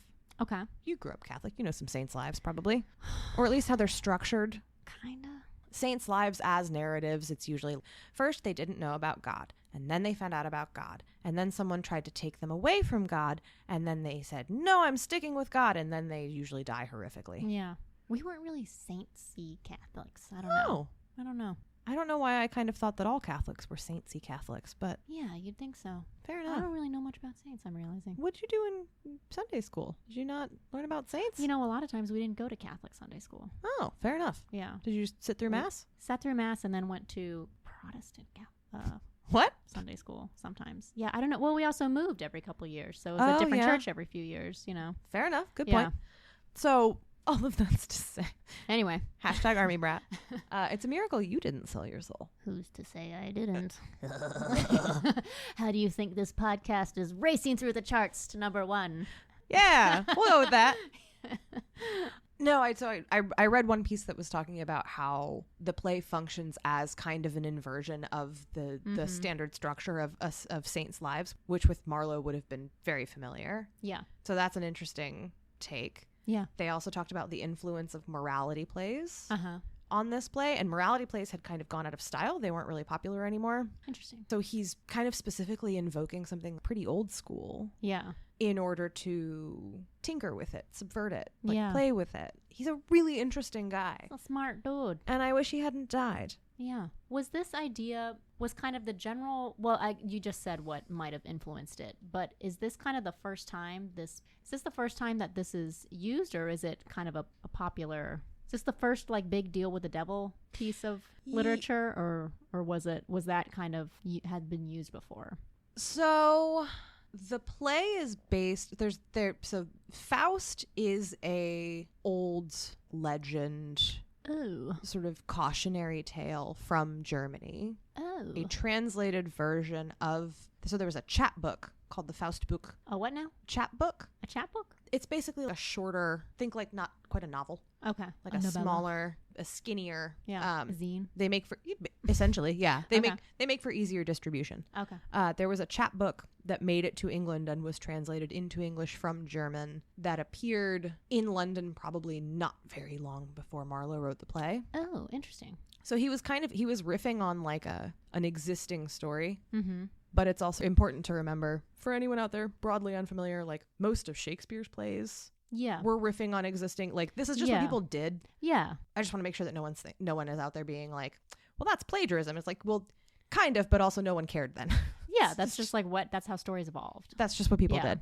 There are a lot of departures from, so the Faustbuch, which I'm just going to, it's just too fun to say, is like the B text, much more like a straightforward Faust learned to do magic and it was bad. And where the play departs from the book is kind of in these long sequences of sort of psychological horror. Yeah. And in Mephistopheles having a kind of complicated character where like you don't know if he's lying, you don't know if he's telling the truth for most of the play, if not the entire play. He doesn't talk to the audience much. In Elizabethan drama, like you get people talking to the audience all the time. Yeah. Because that's how you make up for the lack of interiority. Yeah. Faustus is talking to the audience constantly. Mephistopheles only talks to the audience once. He looks at us early in his negotiations with Faust and he says, "Oh, what would I not do for his soul?" Interesting. And that's like the only time he addresses us. I wonder why Marlowe did that. So many, I mean, it's because it makes Mephistopheles a significantly more interesting character. Yeah. It does feel like Marlowe understood some really interesting and complex things about characterization and interiority and psychology. Like, when it puts the audience like more in Faustus's place, you know, and you're like, well, what do you think Mephistopheles? Mephistopheles. What do you think Mephistopheles is saying to you? You know, do you believe him? It does, yeah. I mean, I think it forces some empathy. It forces some ambiguity, some nuance, all of which would have been in pretty short supply with a lot of the other stuff that was being made at the time. So Shakespeare was a contemporary of Marlowe's whose career took off basically like right after he died, which is where you get all of the... Where was he that night? Well, so there are a lot of conspiracy theories that Christopher Marlowe was William Shakespeare.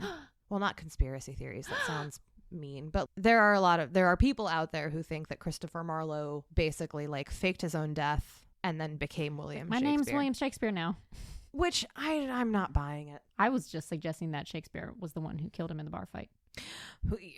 Maybe. You heard it here first. I mean, there were 3 people who were charged with his murder and then lit off on self-defense. Interesting. This is now a murder podcast.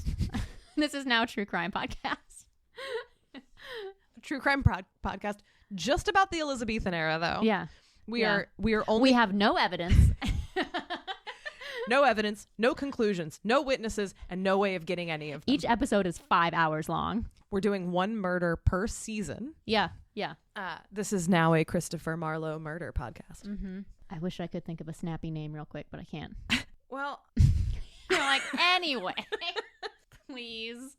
No, I mean, I think as with every piece of literature that we cover here, I could talk about this for like 8 more hours. Well, there is one thing that we haven't covered yet. What's that? Which are modern interpretations of the story. Yeah, thank you. Take me there. So you've got an overview of Faustus. You've got an overview of sort of the themes. You've got an overview of the historical context. Where, if anywhere, now that you've been sort of sitting on it for a chunk of time, where do you see this mirrored, projected, still living, still with us? Bedazzled. Yes.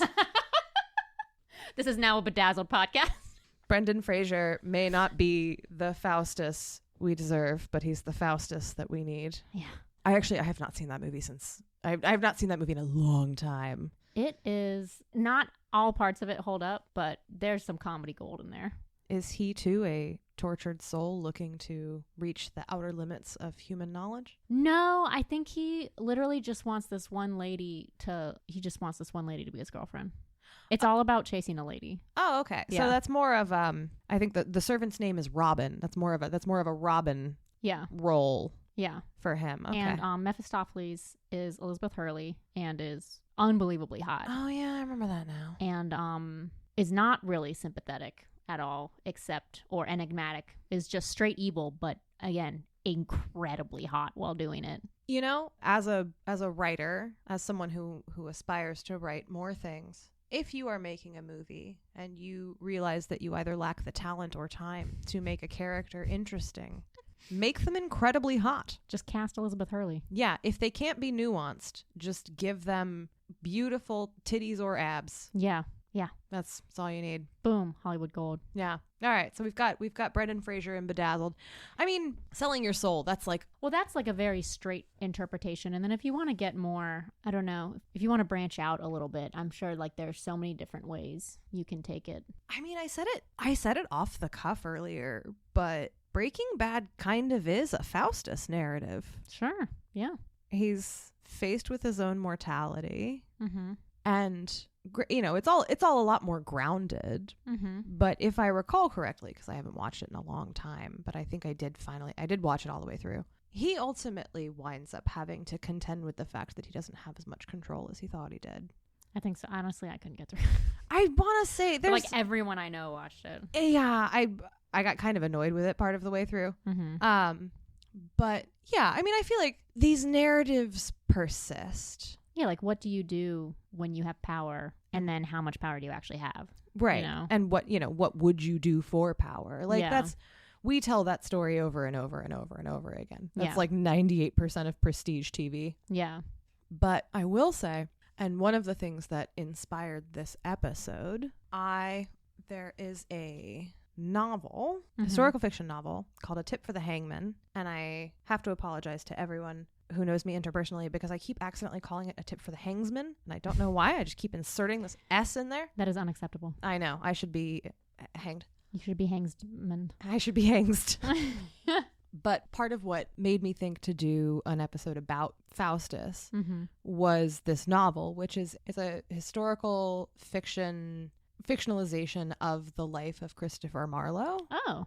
It's really good. It's Yeah. really good. I am low-key obsessed with this book. Okay. Alison Epstein does a phenomenal job and especially like incorporates all of the queerness, all of the ambiguity. Oh. And When did this come out?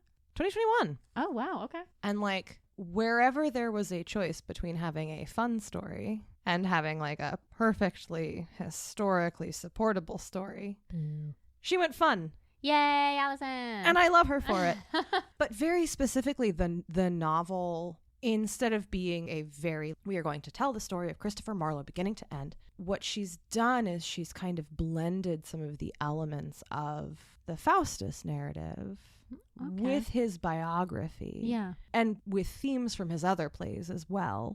And kind of spun them out across his story in a really lovely way. Cool. And Faustus specifically figures in sort of the final act in a way that is riveting. Oh my gosh. Faustus as like a character that Marlowe is writing about? The themes from the play are intercut with the closing act of this novel in a way that is phenomenal. Okay. And which you don't have to have read Faustus to appreciate. Yeah. But if you have Well, read... and now you don't have to read Faustus at all. Oh, you listen to this podcast. Exactly. That's what I was just going to say. You don't have to read. Now that you've listened to us, Yeah. you will find even more gems in this book than you would have otherwise. And it is A Tip for the Hangman by Alison Epstein. So that is my one contemporary literature plug for this episode. Yeah. Is there anything you want to... Are there any other movie versions of this besides the terrible Richard Burton one? Of the play, no. I'm certain there are other plays that, that deal with these themes, but I not like out and out movie versions of the play because it would be, you'd have to add a lot of stuff. Yeah. For some reason, I can't get It's a Wonderful Life out of my head. Is that an all Faustian? No. No, that's You sure? something else. There's a little angel guy in there. Uh-huh. You sure? Yeah, pretty sure. Oh, I really thought I had something there. Better luck next time. Have you considered this? Dr. Faustus, set at Christmas time. I would go watch that movie. 100%. Yeah. Santa Claus as Faustus. Uh-huh. Oh. Wait, isn't that just the Tim Allen Santa Claus movie? Oh, God. He never asked for this. Why the North Pole is real and I am in it. I know. This story truly is everywhere. Do you have any other questions about Faustus, about Christopher Marlowe, about anything at all? Can I borrow that book? You absolutely can. Yeah. It looks real good. It is real good. Yeah. I'm excited to share it with you. Yeah. She has another book coming out soon, too. What's that about? I think it's called Let the Dead Bury the Dead. I do not remember off the top of my head what it's about, but I did pre-order it. Yeah. Sounds plaguey. I think it's post-plague. I think it's later. I think she jumped forward a few centuries. Oh. So, I was really hoping it was about the plague. yeah. Oh, voodoo. Okay. Well, Lee, Grace. thank you so much for being here with me today. Thanks for having me. That was fun. I really enjoyed talking about Faustus and Marlowe with you. Yeah, I learned a lot. And, hopefully you'll be back soon and we'll talk about something else. Yeah, we'll talk about Breaking Bad. Is there anywhere on the internet you would like people to find you? No. Okay, I'll cut that part out. Well, Sorry. Thank you so much, Grace. This was really fun. I had a great time. I'm looking Yeah. forward to doing it again soon. Books. Books. Well, I have been Grace Todd. If you would like to see what else I am up to, you can find me at grace-todd.com because someone is sitting on gracetodd.com and I don't feel like trying to buy the domain from them. You can also find me at Miss Helleborus on Twitter and Instagram. Highly recommend. And, if you can this week, this month, this pay period, and you feel like it, maybe consider supporting a living author because they could sure use the help. You could forge some Dutch banknotes and throw them her way. Super chill. You won't get arrested. Didn't Read It, the podcast does not stand behind these statements. That is not legally. No, that is me, Lee Rossi. This is not legally actionable. Unequivocally telling you. All right. Don't buy your books with bankrupt coin though. Buy your books with real money and go give venture capitalists fake money. Okay, that's fine. All right. I love you all. Thank you for joining us. Mwah. Bye. Bye. Didn't Read It was created, written, recorded, and edited by me, Grace Todd. You can follow the show on Instagram or Twitter at Didn't Read It. Our theme song is Books, written, performed, and recorded by William Albritton. For sources cited and a full list of episodes, you can visit us at didn'treaditpod.com. If you enjoyed the show, please consider leaving us a review. It makes a big difference, and we appreciate it immensely. If you did not enjoy the show, we are accepting applications for a full-time nemesis at didn'treaditpod@gmail.com. Special thanks to Black Iris Social Club in Richmond, Virginia, and to Pesca Trio Publishing.